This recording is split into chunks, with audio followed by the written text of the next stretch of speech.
ਸਤਨਾਮ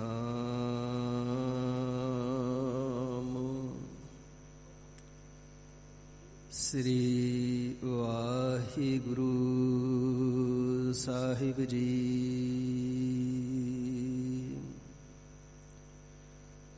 ਇਕ ਓੰਕਾਰ ਸਤਨਾਮ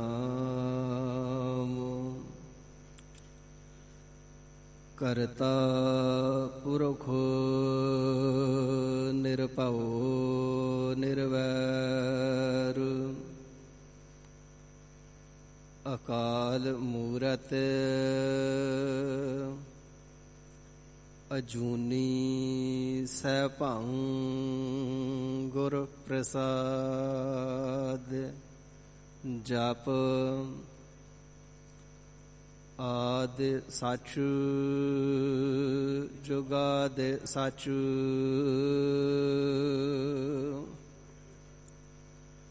ਹੈ ਭੀ ਸੱਚ ਨਾਨਕ ਹੋਸੀ ਭੀ ਸੱਚ।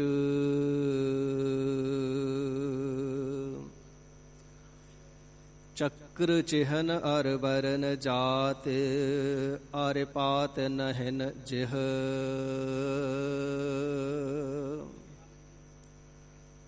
ਰੂਪ ਰੰਗ ਅਰ ਰੇਖ ਭੇਖ ਕੋ ਕਹਿ ਨਾ ਸਕਤ ਕਿਹ।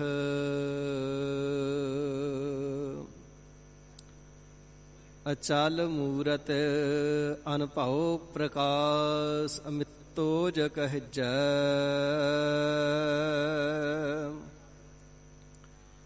ਕੋਟ ਇੰਦਰ ਇੰਦਰਾਣੇ ਸਾਹੀ ਸਾਹਾਣ ਗਣਿਜੈ।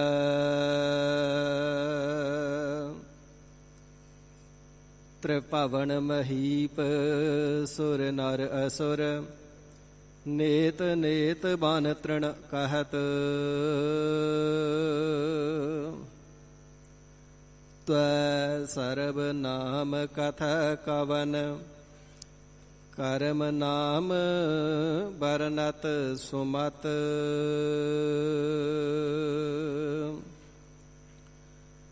ਜਗ ਔਰ ਨ ਯਾਹੀ ਮਹਾਤਮ ਮੈਂ ਅਵਤਾਰ ਉਜਾਗਰ ਆਨ ਕੀਓ।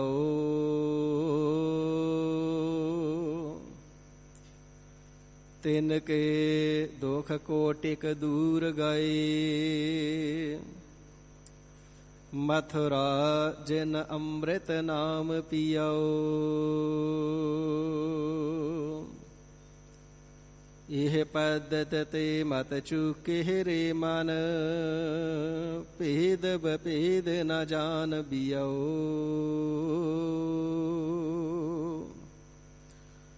ਪਰਤਾਸ਼ਰ ਦਾ ਗੁਰ ਅਰਜੁਨ ਕੈ ਹਰ ਪੂਰਨ ਬ੍ਰਹਮ ਨਿਵਾਸ ਲਿਆਓ।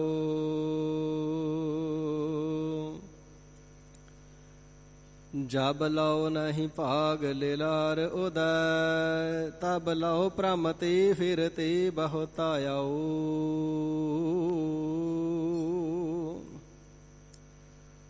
ਕਾਲ ਘੋਰ ਸਮੁੰਦਰ ਮੈਂ ਬੂਡਤ ਥੇ ਕਬਹੂ ਮਿਟ ਹੈ ਨਹੀਂ ਰੇ ਪਛਤਾਇਓ।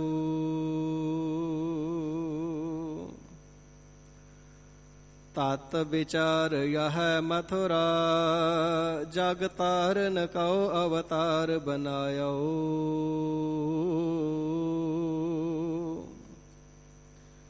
ਜਪਿਓ ਜਿਨ ਅਰਜੁਨ ਦੇਵ ਗੁਰੂ ਫਿਰ ਸੰਕਟ ਜੋਨ ਗਰਭ ਨ ਆਇਓ। ਤਰਨ ਗਗਨ ਨਵ ਖੰਡ ਮਹਿ ਜੋਤ ਸਵਰੂਪੀ ਰਹਿਓ ਭਰ। ਭਨ ਮਥੁਰਾ ਕਛ ਭੀਦ ਨਹੀਂ ਗੁਰ ਅਰਜੁਨ ਪਰਤਖ ਹਰ। ਕਹਾ ਬੁੱਧ ਪ੍ਰਭ ਤੋਸ਼ ਹਮਾਰੀ ਬਰਨ ਸਕੈ ਮਹਿਮਾ ਜੋ ਤਿਹਾਰੀ। ਹਮ ਨਾ ਸਕਤ ਕਰ ਸਿਫਤ ਤੁਮਾਰੀ। ਆਪ ਲੇਹੋ ਤੁਮ ਕਥਾ ਸੁਧਾਰੀ। ਮੀਲ ਲੈ ਹਉ ਦਇਆਲ ਟਹਿ ਪੈ ਦੁਆਰਿਆ। ਰਖ ਲੇਵਹੁ ਦੀਨ ਦਇਆਲ ਭ੍ਰਮਤ ਬਹੁ ਹਾਰਿਆ। ਭਗਤ ਵਸ਼ਲ ਤੇਰਾ ਬਿਰਦ ਹਰ ਪਤਤ ਉਧਾਰਿਆ। ਤੁਝ ਬਿਨ ਨਾਹੀ ਕੋਈ ਬਿਨਉ ਮੋਹਿ ਸਾਰਿਆ। ਕਰ ਗਹ ਲੇਹੁ ਦਇਆਲ ਸਾਗਰ ਸੰਸਾਰਿਆ। ਬੇਸੁਮਾਰ ਅਥਾਹ ਅਗਨਤ ਅਤੁਲ। ਜਿਉ ਬੁਲਾਵਹੁ ਤਿਉ ਨਾਨਕ ਦਾਸ ਬੋਲੇ। ਜਿਉ ਬੁਲਾਵਹੁ ਤਿਉ ਨਾਨਕ ਦਾਸ ਬੋਲੇ।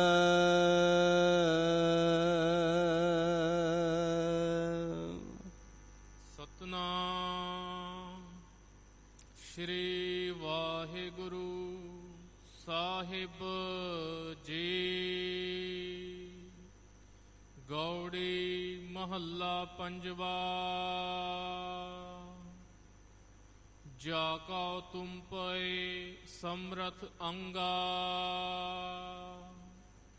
ਤਾ ਕਉ ਕਛ ਨਾਹੀ ਕਾਲੰਗਾ।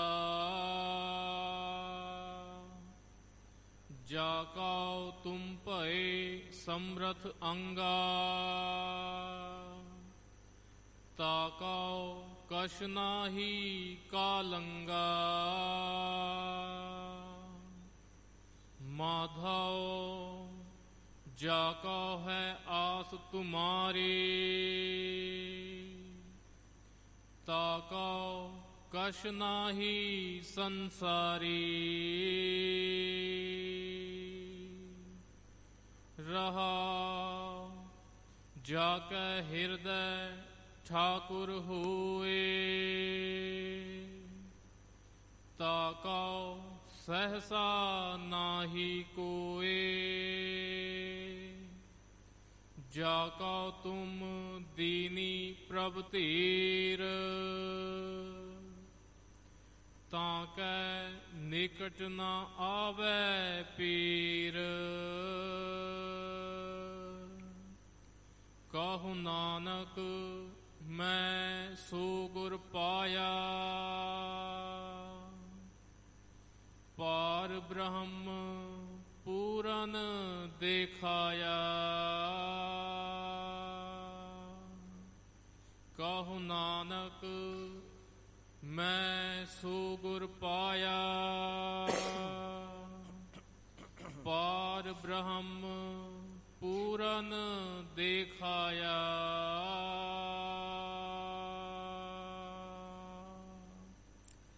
ਵਾਹਿਗੁਰੂ ਜੀ ਕਾ ਖਾਲਸਾ ਵਾਹਿਗੁਰੂ ਜੀ ਕੀ ਫਤਿਹ। ਪਰਮ ਸਨਮਾਨਯੋਗ ਗੁਰੂ ਗਰੀਬ ਨਿਵਾਜ ਜੁਗੋ ਜੁਗ ਅਟਲ ਗੁਰਤਾ ਗੱਦੀ ਤੇ ਸੁਭਾਏਮਾਨ। ਦਸਾਂ ਹੀ ਪਾਤਸ਼ਾਹੀਆਂ ਜੀ ਦੇ ਪਾਵਨ ਆਤਮਕ ਸਰੂਪ ਜ਼ਾਹਰਾ ਜ਼ਹੂਰ ਹਾਜ਼ਰਾ ਹਜ਼ੂਰ ਸਰਬ ਕਲਾ ਭਰਪੂਰ ਸਾਹਿਬ ਸਤਿਗੁਰੂ ਸ੍ਰੀ ਗੁਰੂ ਗ੍ਰੰਥ ਸਾਹਿਬ ਸੱਚੇ ਪਾਤਸ਼ਾਹ ਜੀ ਮਹਾਰਾਜ ਸਰਬਤ ਜੀਆਂ ਦੇ ਉੱਪਰ ਅਪਾਰ ਦਇਆਲਤਾ ਬਖਸ਼ਿਸ਼ ਰਹਿਮਤ ਕਰਕੇ ਆਪਣੇ ਪਾਵਨ ਸੁੰਦਰ ਦਰਸ਼ਨ ਦੀਦਾਰ ਬਖਸ਼ ਕਰਕੇ ਨਿਹਾਲ ਕਿਰਤਾਰਥ ਕਰ ਰਹੇ ਨੇ।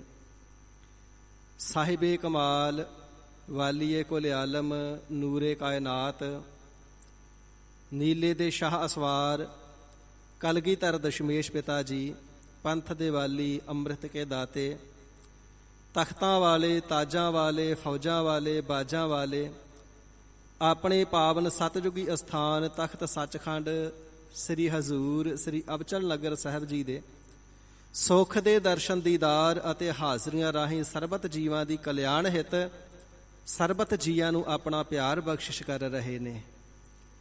ਗਰੀਬ ਨਿਵਾਜ ਸਤਿਗੁਰਾਂ ਦੇ ਚਰਨਾਂ ਵਿਖੇ ਆ ਕਰਕੇ ਵਡਭਾਗੀ ਜਨਾਂ ਨੇ ਅੰਮ੍ਰਿਤ ਗੁਰਬਾਣੀ ਦੁਆਰਾ ਗੁਰ ਚਰਨਾਂ ਦੇ ਅੰਦਰ ਹਾਜ਼ਰੀਆਂ ਲਗਵਾ ਕਰਕੇ ਸਤਿਗੁਰੂ ਜੀ ਦੇ ਪ੍ਰੇਮ ਰਸ ਨੂੰ, ਸਤਿਗੁਰੂ ਜੀ ਦੀ ਪਾਵਨ ਅੰਮ੍ਰਿਤਮਈ ਗੁਰਬਾਣੀ ਦੇ ਅੰਮ੍ਰਿਤ ਰਸ ਨੂੰ ਮਾਨਣਾ ਕੀਤਾ ਹੈ।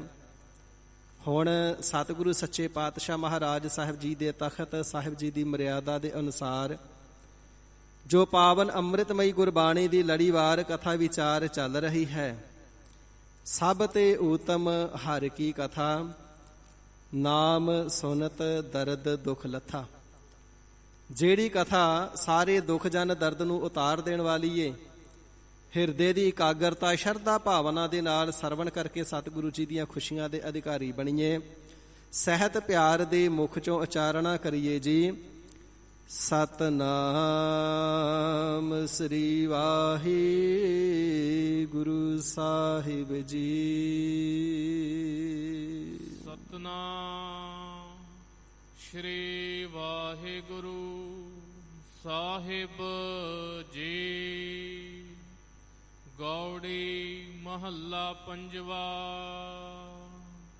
ਸਾਹਿਬ ਸਤਿਗੁਰੂ ਸ੍ਰੀ ਗੁਰੂ ਅਰਜਨ ਦੇਵ ਸੱਚੇ ਪਾਤਸ਼ਾਹ ਜੀ ਮਹਾਰਾਜ ਅਕਾਲ ਪੁਰਖ ਵਾਹਿਗੁਰੂ ਜੀ ਦੀ ਜ਼ਾਹਰਾ ਮੂਰਤ, ਸ਼ਹੀਦਾਂ ਦੇ ਸਿਰਤਾਜ, ਸ਼ਾਂਤੀ ਦੇ ਪੁੰਜ, ਗੁਰਬਾਣੀ ਦੇ ਮੁਜੱਸਮੇ, ਧਰਤੀ ਨੂੰ ਵੀ ਧੀਰਜ ਦੇਣ ਵਾਲੇ ਪਰ ਉਪਕਾਰੀ ਗਰੀਬ ਨਿਵਾਜ ਸਤਿਗੁਰਾਂ ਦੇ ਪਾਸ ਜਗਿਆਸੂ ਜਨਾਂ ਨੇ ਆਪਣੇ ਮਨ ਦਾ ਵਲਵਲਾ ਆਖਿਆ ਹੈ।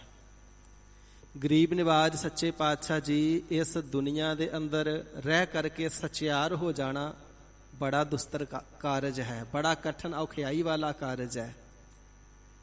ਇਹ ਦੁਨੀਆ ਐਸੀ ਹੈ, ਆਪ ਜੀ ਦੀ ਬਾਣੀ ਦੇ ਅੰਦਰੋਂ ਹੀ ਸਾਨੂੰ ਸੇਧ ਮਿਲਦੀ ਹੈ। ਕਬੀਰ ਜਗ ਕਾਜਰ ਕੀ ਕੋਠਰੀ, ਅੰਧ ਪਰੇ ਤੇ ਸਮਾਹੇ।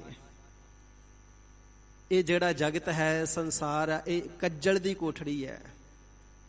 ਤੇ ਸਾਧ ਸੰਗਤ ਜੀ, ਕੱਜਲ ਤੋਂ ਭਾਵ ਲੈਣਾ ਕਾਲਖ। ਕੱਜਲ ਕਾਲਾ ਹੁੰਦਾ ਨਾ, ਕਾਲੇ ਤੋਂ ਭਾਵ ਲੈਣਾ ਕਾਲਖ। ਇਹ ਜਿਹੜਾ ਸੰਸਾਰ ਹੈ ਕੱਜਲ ਦੀ ਕੋਠੜੀ ਹੈ, ਕਾਲਖ ਦੀ ਕੋਠੜੀ ਹੈ, ਕਾਲਖ ਦੇ ਨਾਲ ਭਰਿਆ ਪਿਆ ਹੈ। ਤੇ ਜਿਹੜੇ ਅਗਿਆਨੀ ਪੁਰਸ਼ ਨੇ ਇਸ ਕੱਜਲ ਦੀ ਕੋਠੜੀ ਦੇ ਵਿੱਚ, ਕਾਲਖ ਦੇ ਵਿੱਚ ਪੈ ਗਏ ਨੇ, ਵਿਕਾਰਾ ਰੂਪੀ ਕਾਲਖ ਦੇ ਵਿੱਚ।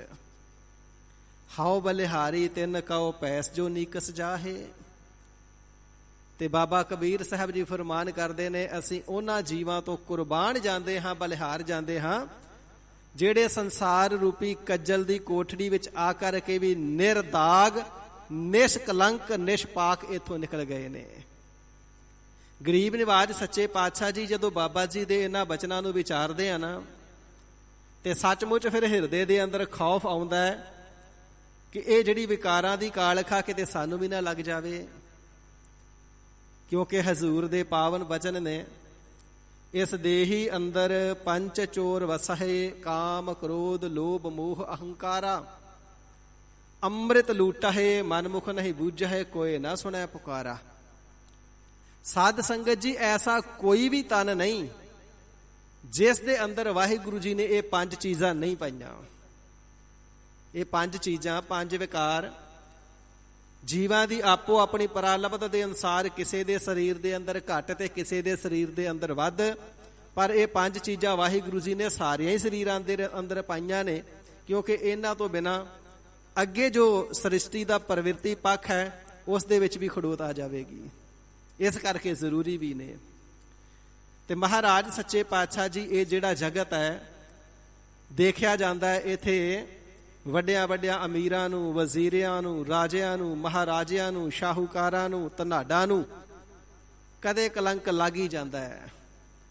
ਕੋਈ ਕਾਮੀ ਹੋ ਕੇ ਕਾਲਖ ਖੱਟ ਲੈਂਦਾ ਹੈ, ਕੋਈ ਕ੍ਰੋਧੀ ਹੋ ਕੇ ਆਪਣਿਆਂ ਤੋਂ ਟੁੱਟ ਜਾਂਦਾ ਹੈ, ਕੋਈ ਲੋਭ ਮੋਹ ਹੰਕਾਰ ਦਾ ਮਾਰਿਆ ਕਲੰਕਿਤ ਹੋ ਜਾਂਦਾ ਹੈ। ਮਹਾਰਾਜ ਸੱਚੇ ਪਾਤਸ਼ਾਹ ਜੀ ਇਹਨਾਂ ਵਿਕਾਰਾਂ ਤੋਂ ਬਚਿਆ ਕਿਵੇਂ ਜਾਵੇ, ਜਿਸ ਦੇ ਨਾਲ ਸਾਡਾ ਜਿਹੜਾ ਜੀਵਨ ਹੈ ਨਿਹ ਕਲੰਕ ਆਪ ਜੀ ਦੇ ਚਰਨਾਂ ਵਿਖੇ ਪ੍ਰਵਾਨ ਚੜ ਜਾਵੇ। ਮਹਾਰਾਜ ਸੱਚੇ ਪਾਤਸ਼ਾਹ ਜੀ ਫਿਰ ਦੂਸਰਾ ਪੱਖ ਦੇਖਿਆ ਜਾਂਦਾ ਹੈ। ਜਦੋਂ ਬੰਦਾ ਕੋਈ ਦੁਨਿਆਵੀ ਪੱਧਰ ਤੇ ਜਾਂ ਰੂਹਾਨੀਅਤ ਪੱਧਰ ਤੇ ਤਰੱਕੀ ਕਰਨ ਲੱਗਦਾ ਨਾ, ਤੇ ਸੰਸਾਰ ਦੇ ਲੋਕ ਜਿਹੜੇ ਨੇ ਨਾ, ਫਿਰ ਉਹ ਪਿੱਛੇ ਖਿੱਚਣ ਦਾ ਯਤਨ ਬੜਾ ਕਰਦੇ ਨੇ, ਈਰਖਾ ਕਰਦੇ ਨੇ, ਰਸਤੇ ਦੇ ਵਿੱਚ ਰੁਕਾਵਟਾਂ ਪਾਉਣ ਦਾ ਯਤਨ ਕਰਦੇ ਨੇ। ਐਸੀ ਦਇਆ ਕਰੋ ਸਾਡੇ ਰਸਤੇ ਦੇ ਅੰਦਰ ਕੋਈ ਰੁਕਾਵਟ ਵੀ ਨਾ ਆਵੇ।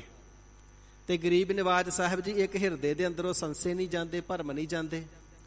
ਕਿਰਪਾਲਤਾ ਕਰੋ, ਸਾਡੇ ਭਰਮਾਂ ਦੀ ਵੀ ਨਿਵਰਤੀ ਕਰੋ। ਤੇ ਸੱਚੇ ਪਾਤਸ਼ਾਹ ਜੀ ਇੱਕ ਜੰਮਣ ਮਰਨ ਦਾ ਡਰ ਨਹੀਂ ਮਿਟਦਾ। ਜੰਮਣ ਮਰਨ ਦਾ ਡਰ, ਇਸੇ ਪ੍ਰਕਾਰ ਜਮਾਂ ਦਾ ਡਰ, ਨਰਕਾਂ ਦਾ ਡਰ, ਇਹ ਡਰ ਤੇ ਸਾਰਿਆਂ ਨੂੰ ਹੀ ਆ ਨਾ। ਮਹਾਰਾਜ ਜੀ ਕਿਰਪਾਲਤਾ ਕਰੋ, ਐਸੀ ਜੁਗਤ ਦੇ ਨਾਲ ਸਾਨੂੰ ਉਪਦੇਸ਼ ਬਖਸ਼ੋ ਕਿ ਸਾਡੇ ਇਹ ਸਾਰੇ ਡਰ ਮਿਟ ਜਾਣ, ਸਾਡੇ ਰਸਤੇ ਦੇ ਵਿੱਚ ਕੋਈ ਰੁਕਾਵਟ ਨਾ ਪਵੇ, ਸਾਨੂੰ ਕਿਸੇ ਪ੍ਰਕਾਰ ਦਾ ਕੋਈ ਕਲੰਕ ਨਾ ਲੱਗੇ। ਗਰੀਬ ਨਿਵਾਜ ਐਸਾ ਜੁਗਤੀ ਪੂਰਵਕ ਉਪਦੇਸ਼ ਬਖਸ਼ੋ ਜਿਸ ਦੇ ਨਾਲ ਅਸੀਂ ਇਹਨਾਂ ਡਰਾਂ ਤੋਂ ਖੌਫ ਜ਼ਦਾ ਨਾ ਹੋਈਏ, ਇਹ ਡਰ ਸਾਰੇ ਹੀ ਸਾਡੇ ਉਤਰ ਜਾਣ। ਤੇ ਸਤਿਗੁਰੂ ਸੱਚੇ ਪਾਤਸ਼ਾਹ ਮਹਾਰਾਜ ਜੀ ਅਕਾਲ ਪੁਰਖ ਵਾਹਿਗੁਰੂ ਜੀ ਦੇ ਸਨਮੁਖ ਫਿਰ ਤਿਸ ਦੀ ਵਡਿਆਈ ਉਚਾਰਨਾ ਕਰਦੇ ਨੇ। ਵਾਹਿਗੁਰੂ ਜੀ ਦੇ ਸਨਮੁਖ ਉਚਾਰਦੇ ਨੇ, ਜਿਸ ਨੂੰ ਸੁਣ ਕਰਕੇ ਜਿਨ੍ਹਾਂ ਨੇ ਸਵਾਲ ਕੀਤਾ ਉਹਨਾਂ ਦੇ ਵੀ, ਤੇ ਅਨੰਤ ਕਾਲ ਤੱਕ, ਜਦ ਤੱਕ ਚੰਦ ਸੂਰਜ ਧਰਤੀ ਪ੍ਰਿਥਵੀ ਮੰਡਲ ਇਹ ਦੁਨੀਆ ਇਹ ਬ੍ਰਹਮੰਡ ਰਹਿਣਗੇ, ਉਦੋਂ ਤੱਕ ਸਤਿਗੁਰੂ ਜੀ ਦੇ ਇਹ ਪਾਵਨ ਉਪਦੇਸ਼ ਲੋਕਾਂ ਦਾ ਮਾਰਗ ਦਰਸ਼ਨ ਕਰਕੇ ਲੋਕਾਂ ਨੂੰ ਨਿਰਸੰਸੇ ਕਰਦੇ ਰਹਿਣ। ਐਸਾ ਪਾਵਨ ਉਪਦੇਸ਼ ਅੰਮ੍ਰਿਤਮਈ ਪ੍ਰਵਚਨਾਂ ਦੁਆਰਾ ਪ੍ਰੋ ਕਰਕੇ ਗਰੀਬ ਨਿਵਾਜ ਸਾਹਿਬ ਜੀ ਬਖਸ਼ਦੇ ਹਨ ਜੀ। ਜਾ ਕਉ ਤੁਮ ਪਏ ਸਮਰਥ ਅੰਗਾ। ਅਕਾਲ ਪੁਰਖ ਵਾਹਿਗੁਰੂ ਜੀ ਦੇ ਸਨਮੁਖ ਉਚਾਰਣਾ ਕਰਦੇ ਨੇ, ਹੇ ਮੇਰੇ ਸਮਰੱਥ ਪਰਮਾਤਮਾ ਅਕਾਲ ਪੁਰਖ ਵਾਹਿਗੁਰੂ ਜੀ, ਆਪ ਜੀ ਜਿਸ ਦੇ ਅੰਗਾ ਪੱਖ ਵਿੱਚ ਹੋ ਗਏ ਹੋ, ਆਪ ਜੀ ਕਿਰਪਾ ਕਰਕੇ ਜਿਸ ਦੀ ਬਾਹ ਫੜ ਲੈਂਦੇ ਹੋ, ਤਾਕਉ ਕਛ ਨਾਹੀ ਕਾਲੰਗਾ। ਤੇ ਇਸ ਪ੍ਰਾਣੀ ਨੂੰ ਫਿਰ ਕਿਸੇ ਪ੍ਰਕਾਰ ਦਾ ਕੋਈ ਕਾਲੰਗਾ ਕਲੰਕ ਨਹੀਂ ਲੱਗਦਾ ਹੈ। ਕਾਮ ਕ੍ਰੋਧ ਮੋਹ ਹੰਕਾਰ ਉਸ ਦਾ ਵਾਲ ਵਿੰਗਾ ਨਹੀਂ ਕਰ ਸਕਦੇ। ਤੇ ਜੇ ਕਿਧਰੇ ਜੀਵ ਪ੍ਰਭਾਵ ਹੇਠ ਆ ਵੀ ਜਾਵੇ, ਤੇ ਜਿਵੇਂ ਭਾਈ ਜੋਗਾ ਸਿੰਘ ਨੂੰ ਬਚਾ ਲਿਆ ਸੀ, ਆਪ ਹੀ ਕਿਰਪਾ ਕਰਕੇ ਬਚਾ ਲੈਂਦੇ ਹੋ। ਜਿਸ ਦੇ ਪੱਖ ਦੇ ਵਿੱਚ ਆਪ ਆ ਜਾਂਦੇ ਹੋ, ਉਸ ਨੂੰ ਕੋਈ ਕਲੰਕ ਨਹੀਂ ਲੱਗਦਾ। ਫਿਰ ਸ਼ੁਰੂ ਤੋਂ ਪੜ੍ਹਦੇ ਹੋ। ਜਾ ਕਉ ਤੁਮ ਪਏ ਸਮਰਥ ਅੰਗਾ। ਹੇ ਭਾਈ, ਜਾ ਕਉ ਜਿਸ ਦੇ ਪੱਖ ਦੇ ਵਿੱਚ ਹਰੀ ਅਕਾਲ ਪੁਰਖ ਵਾਹਿਗੁਰੂ ਪਰਮੇਸ਼ਰ ਜੀ ਆ ਜਾਂਦੇ ਨੇ, ਜਿਸ ਦਾ ਅੰਗ ਕਰੈ ਮੇਰਾ ਪਿਆਰਾ। ਮੇਰੇ ਪਿਆਰੇ ਸਤਿਗੁਰੂ ਜੀ ਜਿਸ ਦਾ ਪੱਖ ਕਰਦੇ ਨੇ ਨਾ, ਫਿਰ ਕਿਰਪਾਲਤਾ ਕਰਕੇ ਉਸ ਦੇ ਵਿੱਚ ਅਲਪਗਤਾ ਨਹੀਂ ਰਹਿਣ ਜਾਂਦੇ। ਅਲਪਗਤਾ ਉਸ ਦੇ ਅੰਦਰ ਨਹੀਂ ਰਹਿਣ ਦਿੰਦੇ। ਉਸ ਦੇ ਅਲਪਗ ਪੁਣੇ ਨੂੰ ਉਭਾਵ ਕਰਕੇ ਤੇ ਇਸ ਨੂੰ ਸਮਰੱਥ ਬਣਾ ਦਿੰਦੇ ਨੇ। ਜਾ ਕਉ ਤੁਮ ਜਿਸ ਦੇ ਪੱਖ ਵਿੱਚ, ਹੇ ਅਕਾਲ ਪੁਰਖ ਸਮਰੱਥ ਸੁਆਮੀ ਜੀ, ਤੁਸੀਂ ਅੰਗ ਕਰਕੇ ਪੱਖ ਕਰਕੇ ਜਿਸ ਦੇ ਹੱਕ ਵਿੱਚ ਆ ਜਾਂਦੇ ਹੋ, ਭਏ ਸਮਰੱਥ ਆਪ ਜੀ ਦੇ ਉਹ ਪਿਆਰੇ, ਆਪ ਜੀ ਦੇ ਉਹ ਸੇਵਕ, ਆਪ ਜੀ ਦੀ ਉਹ ਬੰਦਗੀ ਕਰਨ ਵਾਲੇ ਸੰਤ ਮਹਾਤਮਾ, ਆਪ ਜੀ ਦੀ ਬੰਦਗੀ ਕਰਨ ਵਾਲੇ ਉਹ ਉੱਤਮ ਜਗਿਆਸੂ ਇਤਨੇ ਜ਼ਿਆਦਾ ਸਮਰੱਥ ਹੋ ਜਾਂਦੇ ਹਨ। ਤਾਕਉ ਕਛ ਨਾਹੀ ਕਾਲੰਗਾ। ਕਿ ਵਿਕਾਰਾਂ ਰੂਪੀ ਜਿਹੜੇ ਕਾਲਖ ਲਾਉਣ ਵਾਲੇ ਸਾਰੇ ਵੱਡੇ ਭਾਰੀ ਸੂਰਮੇ ਨੇ ਨਾ, ਅਜਿੱਤ ਸੂਰਮੇ, ਆਪਣੇ ਬਲ ਦੇ ਨਾਲ ਸਾਧਨਾ ਦੇ ਨਾਲ ਜਿਨ੍ਹਾਂ ਨੂੰ ਜਿੱਤਿਆ ਨਹੀਂ ਜਾਂਦਾ, ਉਹ ਅਜਿੱਤ ਸੂਰਮੇ ਪੰਜੇ ਵਿਕਾਰ ਵੀ ਫਿਰ ਕਲੰਕ ਨਹੀਂ ਲਾ ਸਕਦੇ। ਮਹਾਰਾਜ ਜੀ ਆਪ ਜੀ ਜਿਸ ਦਾ ਪੱਖ ਕਰਦੇ ਹੋ, ਜਿਸ ਦੇ ਅੰਗ ਵਿੱਚ ਆ ਜਾਂਦੇ ਹੋ, ਜਿਸ ਦੀ ਬਾਹ ਪਕੜ ਲੈਂਦੇ ਹੋ, ਤਾਕਉ ਕਛ ਨਾਹੀ ਕਾਲੰਗਾ। ਕਾਲੰਗਾ ਕਾਲ ਅੰਗਾ, ਉਹਨਾਂ ਦੇ ਅੰਗਾਂ ਨੂੰ, ਉਹਨਾਂ ਦੇ ਸਰੀਰਾਂ ਨੂੰ ਤੇ ਫਿਰ ਕਾਲ ਵੀ ਨਹੀਂ ਪਾਉਂਦਾ। ਉਹ ਕਾਲ ਨੂੰ ਵੀ ਜਿੱਤ ਲੈਂਦੇ ਨੇ, ਕਾਲ ਤੋਂ ਵੀ ਰਹਿਤ ਹੋ ਜਾਂਦੇ ਨੇ, ਜੰਮਣ ਮਰਨ ਤੋਂ ਰਹਿਤ ਹੋ ਜਾਂਦੇ ਨੇ। ਇਸੇ ਪ੍ਰਕਾਰ ਉਹਨਾਂ ਦੇ ਅੰਗਾਂ ਨੂੰ ਕਿਸੇ ਪ੍ਰਕਾਰ ਦਾ ਜਿਹੜਾ ਵਿਕਾਰਾਂ ਰੂਪੀ ਦੁੱਖ ਵੀ ਜਿਹੜਾ ਹੈ ਅੰਗਾਂ ਨੂੰ ਨਹੀਂ ਪਾਉਂਦਾ ਹੈ। ਕਾਲ ਕਲਪਨਾ ਦਾ ਜਿਹੜਾ ਦੁੱਖ ਹੈ ਉਹ ਵੀ ਉਹਨਾਂ ਦੇ ਅੰਗਾਂ ਹਿਰਦੇ ਨੂੰ ਨਹੀਂ ਪਾਉਂਦਾ ਹੈ।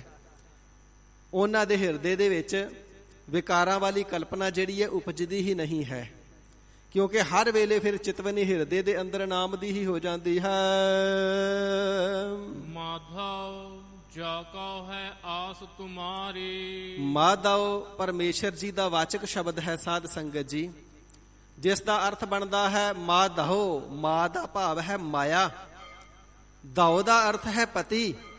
ਹੇ ਮਾਇਆ ਦੇ ਪਤੀ, ਸਾਰੀ ਹੀ ਵਿਭੂਤੀ ਦੇ ਸੰਪਤੀ ਦੇ ਮਾਲਕ ਹਰੀ ਅਕਾਲ ਪੁਰਖ ਵਾਹਿਗੁਰੂ ਜੀ, ਜਿਸ ਪ੍ਰਾਣੀ ਦੇ ਹਿਰਦੇ ਦੇ ਅੰਦਰ ਆਪ ਜੀ ਦੀ ਆਸ ਹੈ, ਜਿਸ ਨੇ ਨਿਸ਼ਚਾ ਕੇਵਲ ਤਾਂ ਕੇਵਲ ਆਪ ਤੇ ਰੱਖਿਆ ਹੈ, ਜਿਸ ਨੇ ਭਰੋਸਾ ਕੇਵਲ ਤਾਂ ਕੇਵਲ ਆਪ ਜੀ ਦਾ ਰੱਖਿਆ ਹੈ, ਤਾਕਉ ਕਛ ਨਾਹੀ ਸੰਸਾਰੀ। ਫਿਰ ਸੰਸਾਰੀ ਲੋਕ ਉਹਨਾਂ ਦਾ ਕੁਛ ਨਹੀਂ ਵਿਗਾੜ ਸਕਦੇ, ਫਿਰ ਉਹਨਾਂ ਦੇ ਰਸਤੇ ਵਿੱਚ ਰੁਕਾਵਟਾਂ ਨਹੀਂ ਪਾ ਸਕਦੇ। ਜਿਨ੍ਹਾਂ ਨੂੰ ਤਰੱਕੀਆਂ ਆਪ ਜੀ ਬਖਸ਼ਦੇ ਹੋ, ਉਹ ਤਰੱਕੀਆਂ ਚਾਹੇ ਦੁਨੀਆ ਦੀਆਂ ਨੇ ਤੇ ਚਾਹੇ ਰੂਹਾਨੀਅਤ ਦੀਆਂ ਨੇ। ਜਿਹੜਾ ਆਪ ਜੀ ਦੀ ਬਖਸ਼ਿਸ਼ ਦੇ ਨਾਲ ਤਰੱਕੀ ਦੇ ਰਸਤੇ ਦੇ ਉੱਪਰ ਚੱਲ ਪੈਂਦਾ, ਪ੍ਰੇਮਾ ਭਗਤੀ ਦੇ ਮਾਰਗ ਤੇ ਚੱਲਦਿਆਂ ਹੋਇਆਂ, ਸੰਸਾਰੀ ਲੋਕ ਫਿਰ ਉਸ ਦੇ ਰਸਤੇ ਦੇ ਵਿੱਚ ਰੁਕਾਵਟਾਂ ਖੜੀਆਂ ਨਹੀਂ ਕਰ ਸਕਦੇ। ਕਿਤਨੇ ਵੀ ਯਤਨ ਕਰ ਲੈਣ ਫਿਰ ਨਹੀਂ ਰੁਕਾਵਟਾਂ ਪਾਉਂਦੇ। ਸਾਧ ਸੰਗਤ ਜੀ, ਕਲਗੀਧਰ ਸੱਚੇ ਪਾਤਸ਼ਾਹ ਮਹਾਰਾਜ ਜੀ ਨੇ ਥਾਪੜਾ ਦੇ ਕਰਕੇ ਮਾਧਵ ਦਾਸ ਬੈਰਾਗੀ ਜੀ ਨੂੰ ਅੰਮ੍ਰਿਤ ਛਕਾ ਕਰਕੇ ਨਾਮ ਰੱਖ ਦਿੱਤਾ ਗੁਰਬਖਸ਼ ਸਿੰਘ। ਗੁਰੂ ਕੇ ਬਹਾਦਰ ਸਪੁੱਤਰ ਹੋਏ ਨੇ, ਸ਼ੇਰ ਹੋਏ ਨੇ, ਨਾਦੀ ਸਪੁੱਤਰ। ਉਹਨਾਂ ਦੀ ਬਹਾਦਰੀ ਤੇ ਯੁਰਤ ਦੇ ਸਦਕਾ ਨਾਮ ਪੈ ਗਿਆ ਬਾਬਾ ਬੰਦਾ ਸਿੰਘ ਬਹਾਦਰ। ਕਿਉਂਕਿ ਜਿਸ ਵੇਲੇ ਕਲਗੀਧਰ ਸੱਚੇ ਪਾਤਸ਼ਾਹ ਜੀ ਮਹਾਰਾਜ ਤਿੰਨਾਂ ਦੇ ਪਲੰਗੇ ਤੇ ਆ ਕੇ ਬੈਠੇ ਨਾ, ਪਹਿਲਾਂ ਭੂਤ ਭੇਜੇ, ਵੀਰ ਭੇਜੇ, ਜਿੰਨ ਭੇਜੇ, ਯਤਨ ਕੀਤਾ, ਕੋਈ ਵਸ ਚੱਲਿਆ ਨਹੀਂ। ਆਪ ਆਏ ਨੇ, ਸ਼ਕਤੀਆਂ ਲਾ ਦਿੱਤੀਆਂ, ਪਲੰਗਾ ਨਹੀਂ ਉਲਟਾ ਸਕੇ। ਇੱਥੇ ਮੈਂ ਛੋਟੀ ਜੀ ਇੱਕ ਬੇਨਤੀ ਜ਼ਰੂਰ ਆਪ ਸੰਗਤਾਂ ਦੀ ਨਜ਼ਰ ਕਰਦੇ ਹਾਂ। ਬਾਬਾ ਬੰਦਾ ਸਿੰਘ ਬਹਾਦਰ ਜੀ ਦੇ ਬਾਰੇ ਇੱਕ ਗੱਲ ਪ੍ਰਸਿੱਧ ਹੈ, ਪ੍ਰਚਲਿਤ ਹੋ ਚੁੱਕੀ ਹੈ ਕਿ ਉਹਨਾਂ ਨੇ ਪਲੰਗਾ ਰੱਖਿਆ ਸੀ ਤੇ ਜਿਹੜਾ ਵੀ ਸਾਧੂ ਮਹਾਤਮਾ ਆਉਂਦਾ ਪਹਿਲਾਂ ਉਸ ਦੇ ਉੱਪਰ ਬਿਠਾਉਂਦੇ ਆਦਰ ਸਤਿਕਾਰ ਦੇ ਨਾਲ, ਫਿਰ ਆਪਣੀਆਂ ਸ਼ਕਤੀਆਂ ਦੇ ਨਾਲ ਪਲੰਗਾ ਪਲਟਾ ਦਿੰਦੇ ਸਨ। ਜਦੋਂ ਪਲੰਗਾ ਪਲਟ ਜਾਂਦਾ, ਸਾਧੂ ਮਹਾਤਮਾ ਗਿਰ ਜਾਂਦਾ, ਡਿੱਗ ਜਾਂਦਾ, ਫਿਰ ਉਸ ਦਾ ਉਪਹਾਸ ਉਡਾਇਆ ਜਾਂਦਾ ਸੀ। ਇਹ ਸਾਖੀ, ਇਹ ਗੱਲ ਬਹੁਤ ਪ੍ਰਚਲਿਤ ਹੈ। ਪਰ ਸਾਧ ਸੰਗਤ ਜੀ, ਉਹ ਕਮਾਈ ਵਾਲੇ ਮਹਾਤਮਾ, ਬੰਦਗੀ ਵਾਲੇ ਮਹਾਂਪੁਰਖ ਸਨ। ਕਲਗੀਧਰ ਸੱਚੇ ਪਾਤਸ਼ਾਹ ਮਹਾਰਾਜ ਜੀ ਉਹਨਾਂ ਦੇ ਪ੍ਰੇਮ ਦੇ ਖਿੱਚੇ ਹੋਏ ਪੰਜਾਬ ਤੋਂ ਦੱਖਣ ਦੇਸ਼ ਪਹੁੰਚੇ ਨੇ, ਨਾਂਦੇੜ ਪੁੱਜ ਗਏ ਨੇ। ਭਾਵੇਂ ਕਿ ਬਾਦਸ਼ਾਹ ਬਹਾਦਰ ਸ਼ਾਹ ਵੀ ਨਾਲ ਹੈ ਤੇ ਸਤਿਗੁਰੂ ਸੱਚੇ ਪਾਤਸ਼ਾਹ ਜੀ ਨੇ ਬਚਨ ਕਰਨਾ ਕੀਤਾ ਹੈ, ਕੋਈ ਹਿਰਦੇ ਨੂੰ ਕੋਈ ਵਸਤੂ ਖਿੱਚ ਰਹੀ ਹੈ, ਹਿਰਦੇ ਨੂੰ ਖਿੱਚ ਪਾ ਰਹੀ ਹੈ ਕੋਈ ਵਸਤੂ, ਕਿਸੇ ਦਾ ਪ੍ਰੇਮ ਹਿਰਦੇ ਨੂੰ ਖਿੱਚ ਪਾ ਰਿਹਾ ਹੈ, ਉਸ ਪ੍ਰੇਮ ਦੇ ਖਿੱਚੇ ਹੋਏ ਅਸੀਂ ਜਾ ਰਹੇ ਹਾਂ ਦੱਖਣ ਦੇਸ਼ ਨੂੰ। ਸਾਧ ਸੰਗਤ ਜੀ, ਉਹ ਕਿਹਦਾ ਪ੍ਰੇਮ ਸੀ? ਉਹ ਪ੍ਰੇਮ ਸੀ ਮਾਧਵ ਦਾਸ ਬੈਰਾਗੀ ਦੇ ਹਿਰਦੇ ਦਾ ਪਿਆਰ ਹੈ। ਸਤਿਗੁਰੂ ਸੱਚੇ ਪਾਤਸ਼ਾਹ ਜੀ ਦੇ ਹਿਰਦੇ ਨੂੰ ਖਿੱਚ ਕਿਉਂ ਰਿਹਾ ਸੀ? ਮਾਧੋ ਦਾਸ ਬੈਰਾਗੀ ਨੂੰ ਭਾਲ ਸੀ ਪੂਰੇ ਗੁਰੂ ਦੀ, ਤੇ ਪਲੰਗਾ ਡਾਉਣ ਦਾ ਮਤਲਬ ਹੀ ਇਹ ਸੀ, ਮੈਨੂੰ ਚਾਹੀਦਾ ਪੂਰਾ ਗੁਰੂ, ਤੇ ਪੂਰੇ ਗੁਰੂ ਦੀ ਹੁਣ ਪਛਾਣ ਕਿਵੇਂ ਕਰਾਂ, ਪਰਖ ਕਿਵੇਂ ਕਰਾਂ? ਉਹ ਪਲੰਗਾ ਕੇਵਲ ਤਾਂ ਕੇਵਲ ਪਰਖ ਵਾਸਤੇ ਰੱਖਿਆ ਸੀ। ਜੇ ਤੇ ਬੈਠਿਆ ਇਹਦੇ ਤੇ ਅਧੂਰਾ ਤੇ ਪਲੰਗਾ ਪਲਟ ਜਾਵੇਗਾ, ਪਰ ਜਿਸ ਦਿਨ ਪੂਰਾ ਆ ਕੇ ਬੈਠ ਗਿਆ ਫਿਰ ਪਲੰਗਾ ਨਹੀਂ ਪਲਟੇਗਾ। ਪੂਰੇ ਦੀ ਭਾਲ ਵਾਸਤੇ। ਜਿਵੇਂ ਸਤਿਗੁਰੂ ਸ੍ਰੀ ਗੁਰੂ ਅਮਰਦਾਸ ਸੱਚੇ ਪਾਤਸ਼ਾਹ ਜੀ ਗੰਗਾ ਇਤਿਆਦਿਕ ਅਸਥਾਨਾਂ ਤੇ ਕਿਉਂ ਜਾਂਦੇ ਨੇ? ਕੋਈ ਪੂਰਾ ਗੁਰੂ ਲੱਭ ਜਾਵੇ। ਇਸੇ ਪ੍ਰਕਾਰ ਸਾਧ ਸੰਗਤ ਜੀ, ਭੱਟਾਂ ਦੇ ਬਾਰੇ ਅਸੀਂ ਥੋੜੇ ਦਿਨ ਪਹਿਲਾਂ ਸਰਵਣ ਕੀਤਾ। ਉਹਨਾਂ ਨੇ ਵੀ ਕਹਿਣਾ ਕੀਤਾ, ਰਹਿਓ ਸੰਤ ਹਉ ਟੋਲ ਸਾਧ ਬਹੁ ਤੇਰੇ ਡਿਠੇ, ਸੰਨਿਆਸੀ ਤਪਸੀ ਹੈ ਮੁਖ ਹੋਏ ਪੰਡਿਤ ਮਿੱਠੇ, ਬਰਸ ਏਕ ਹਉ ਫਿਰਿਓ ਕਿਨੈ ਨਹੁ ਪਰਚਾਉ ਲਾਇਓ। ਇੱਕ ਸਾਲ ਅਸੀਂ ਲੱਭਦੇ ਰਹੇ, ਭਾਲਦੇ ਰਹੇ, ਫਿਰਦੇ ਰਹੇ, ਪਰ ਕਿਸੇ ਨੇ ਸਾਡੀ ਤਸੱਲੀ ਨਹੀਂ ਕਰਾਈ। ਕਹਤੇ ਹੈ ਕਹਤੀ ਸੁਣੀ ਰਹਿਤ ਕੋ ਖੁਸ਼ੀ ਨਾ ਆਇਓ। ਉਹਨਾਂ ਨੂੰ ਉਹਨਾਂ ਦੇ ਮੁਖ ਦੇ ਵਿੱਚੋਂ 7 ਬਚਨ, ਸੱਚੇ ਬਚਨ, ਉਪਦੇਸ਼ ਵਾਲੇ ਬਚਨ ਕਹਿੰਦੇ ਤੇ ਬੜੇ ਸੁਣੇ, ਉਪਦੇਸ਼ ਬੜਾ ਮਿੱਠਾ ਦਿੰਦੇ ਸੀ। ਪਰ ਜਦੋਂ ਕੋਲ ਰਹਿ ਕੇ ਦੇਖਿਆ ਤੇ ਜਿਹੜੇ ਉਪਦੇਸ਼ ਉਹ ਦੂਜਿਆਂ ਨੂੰ ਦਿੰਦੇ ਸਨ, ਉਹ ਉਪਦੇਸ਼ ਉਹਨਾਂ ਦੇ ਆਪਣੇ ਹਿਰਦੇ 'ਚ ਟਿਕੇ ਨਹੀਂ ਸਨ। ਆਪਣੇ ਹਿਰਦੇ ਖਾਲੀ ਸਨ, ਆਪਣੇ ਜੀਵਨ ਸਖਣੇ ਸਨ ਬੰਦਗੀ ਤੋਂ। ਇਸ ਕਰਕੇ ਉਹਨਾਂ ਦੇ ਕੋਲ ਰਹਿ ਕੇ ਖੁਸ਼ੀ ਨਹੀਂ ਆਈ।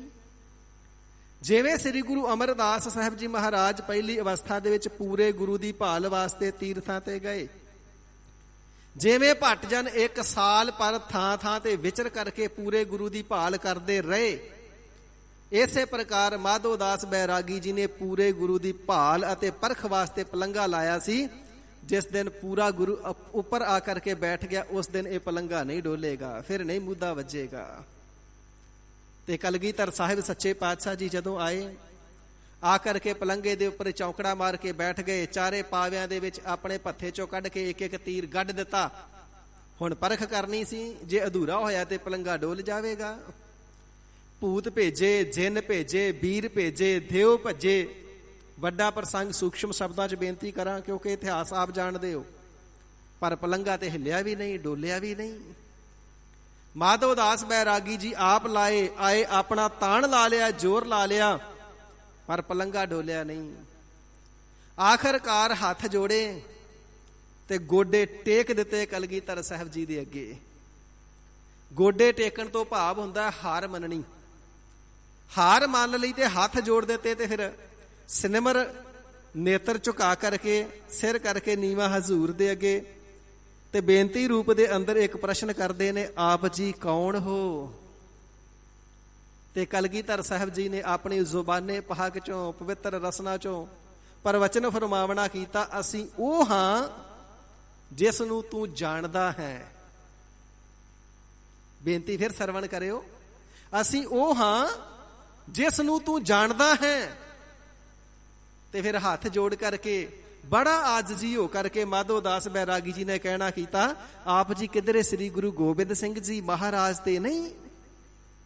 ਕਹਿਣ ਤੋਂ ਭਾਵ ਮਾਧੋਦਾਸ ਨੂੰ ਪਤਾ ਸੀ ਪੂਰਾ ਗੁਰੂ ਹੈ ਸ੍ਰੀ ਗੁਰੂ ਗੋਬਿੰਦ ਸਿੰਘ ਸਾਹਿਬ ਜੀ ਮਹਾਰਾਜ, ਤੇ ਜਿਸ ਦਿਨ ਉਹ ਆ ਕੇ ਬੈਠ ਗਏ ਫਿਰ ਪਲੰਗਾ ਨਹੀਂ ਹਿੱਲੇਗਾ। ਉਸ ਤਰ੍ਹਾਂ ਤੇ ਦਰਸ਼ਨ ਕੀਤੇ ਨਹੀਂ, ਪਛਾਣ ਹੈ ਕੋਈ ਨਹੀਂ ਸੀ। ਸਾਧ ਸੰਗਤ ਜੀ, ਕੋਈ ਅੱਜ ਵਰਗਾ ਯੁੱਗ ਥੋੜਾ ਸੀ ਜਿਹੜਾ ਸੋਸ਼ਲ ਮੀਡੀਆ ਤੇ ਫੋਟੋਆਂ ਦੇਖੀਆਂ ਹੋਣ। ਨਾ ਫੋਟੋ ਦੇਖੀ, ਨਾ ਦਰਸ਼ਨ ਕੀਤਾ, ਪਛਾਣ ਹੈ ਕਿਸੇ ਤਰੀਕੇ ਨਾਲ ਨਹੀਂ। ਪਛਾਣ ਕਿਵੇਂ ਕਰਾਂ ਕਿ ਪੂਰਾ ਗੁਰੂ ਹੈ? ਉਹ ਪੂਰੇ ਗੁਰੂ ਦੀ ਪਛਾਣ ਵਾਸਤੇ ਤੇ ਪਰਖ ਵਾਸਤੇ ਪਲੰਗਾ ਡਾਇਆ ਹੋਇਆ ਸੀ।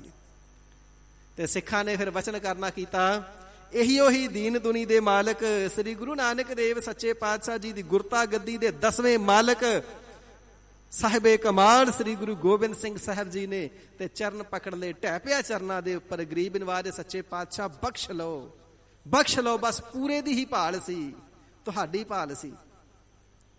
ਤੇ ਕਲਗੀਧਰ ਸੱਚੇ ਪਾਤਸ਼ਾਹ ਜੀ ਨੇ ਫਿਰ ਪੱਖ ਕੀਤਾ ਨਾ, ਪਿਆਰ ਜਾਣਿਆ, ਇਸ ਦਾ ਅੰਗ ਕੀਤਾ ਤੇ ਕਿਰਪਾਲਤਾ ਕਰਕੇ ਸਤਿਗੁਰੂ ਸੱਚੇ ਪਾਤਸ਼ਾਹ ਜੀ ਨੇ ਆਪਣਾ ਬਣਾ ਲਿਆ।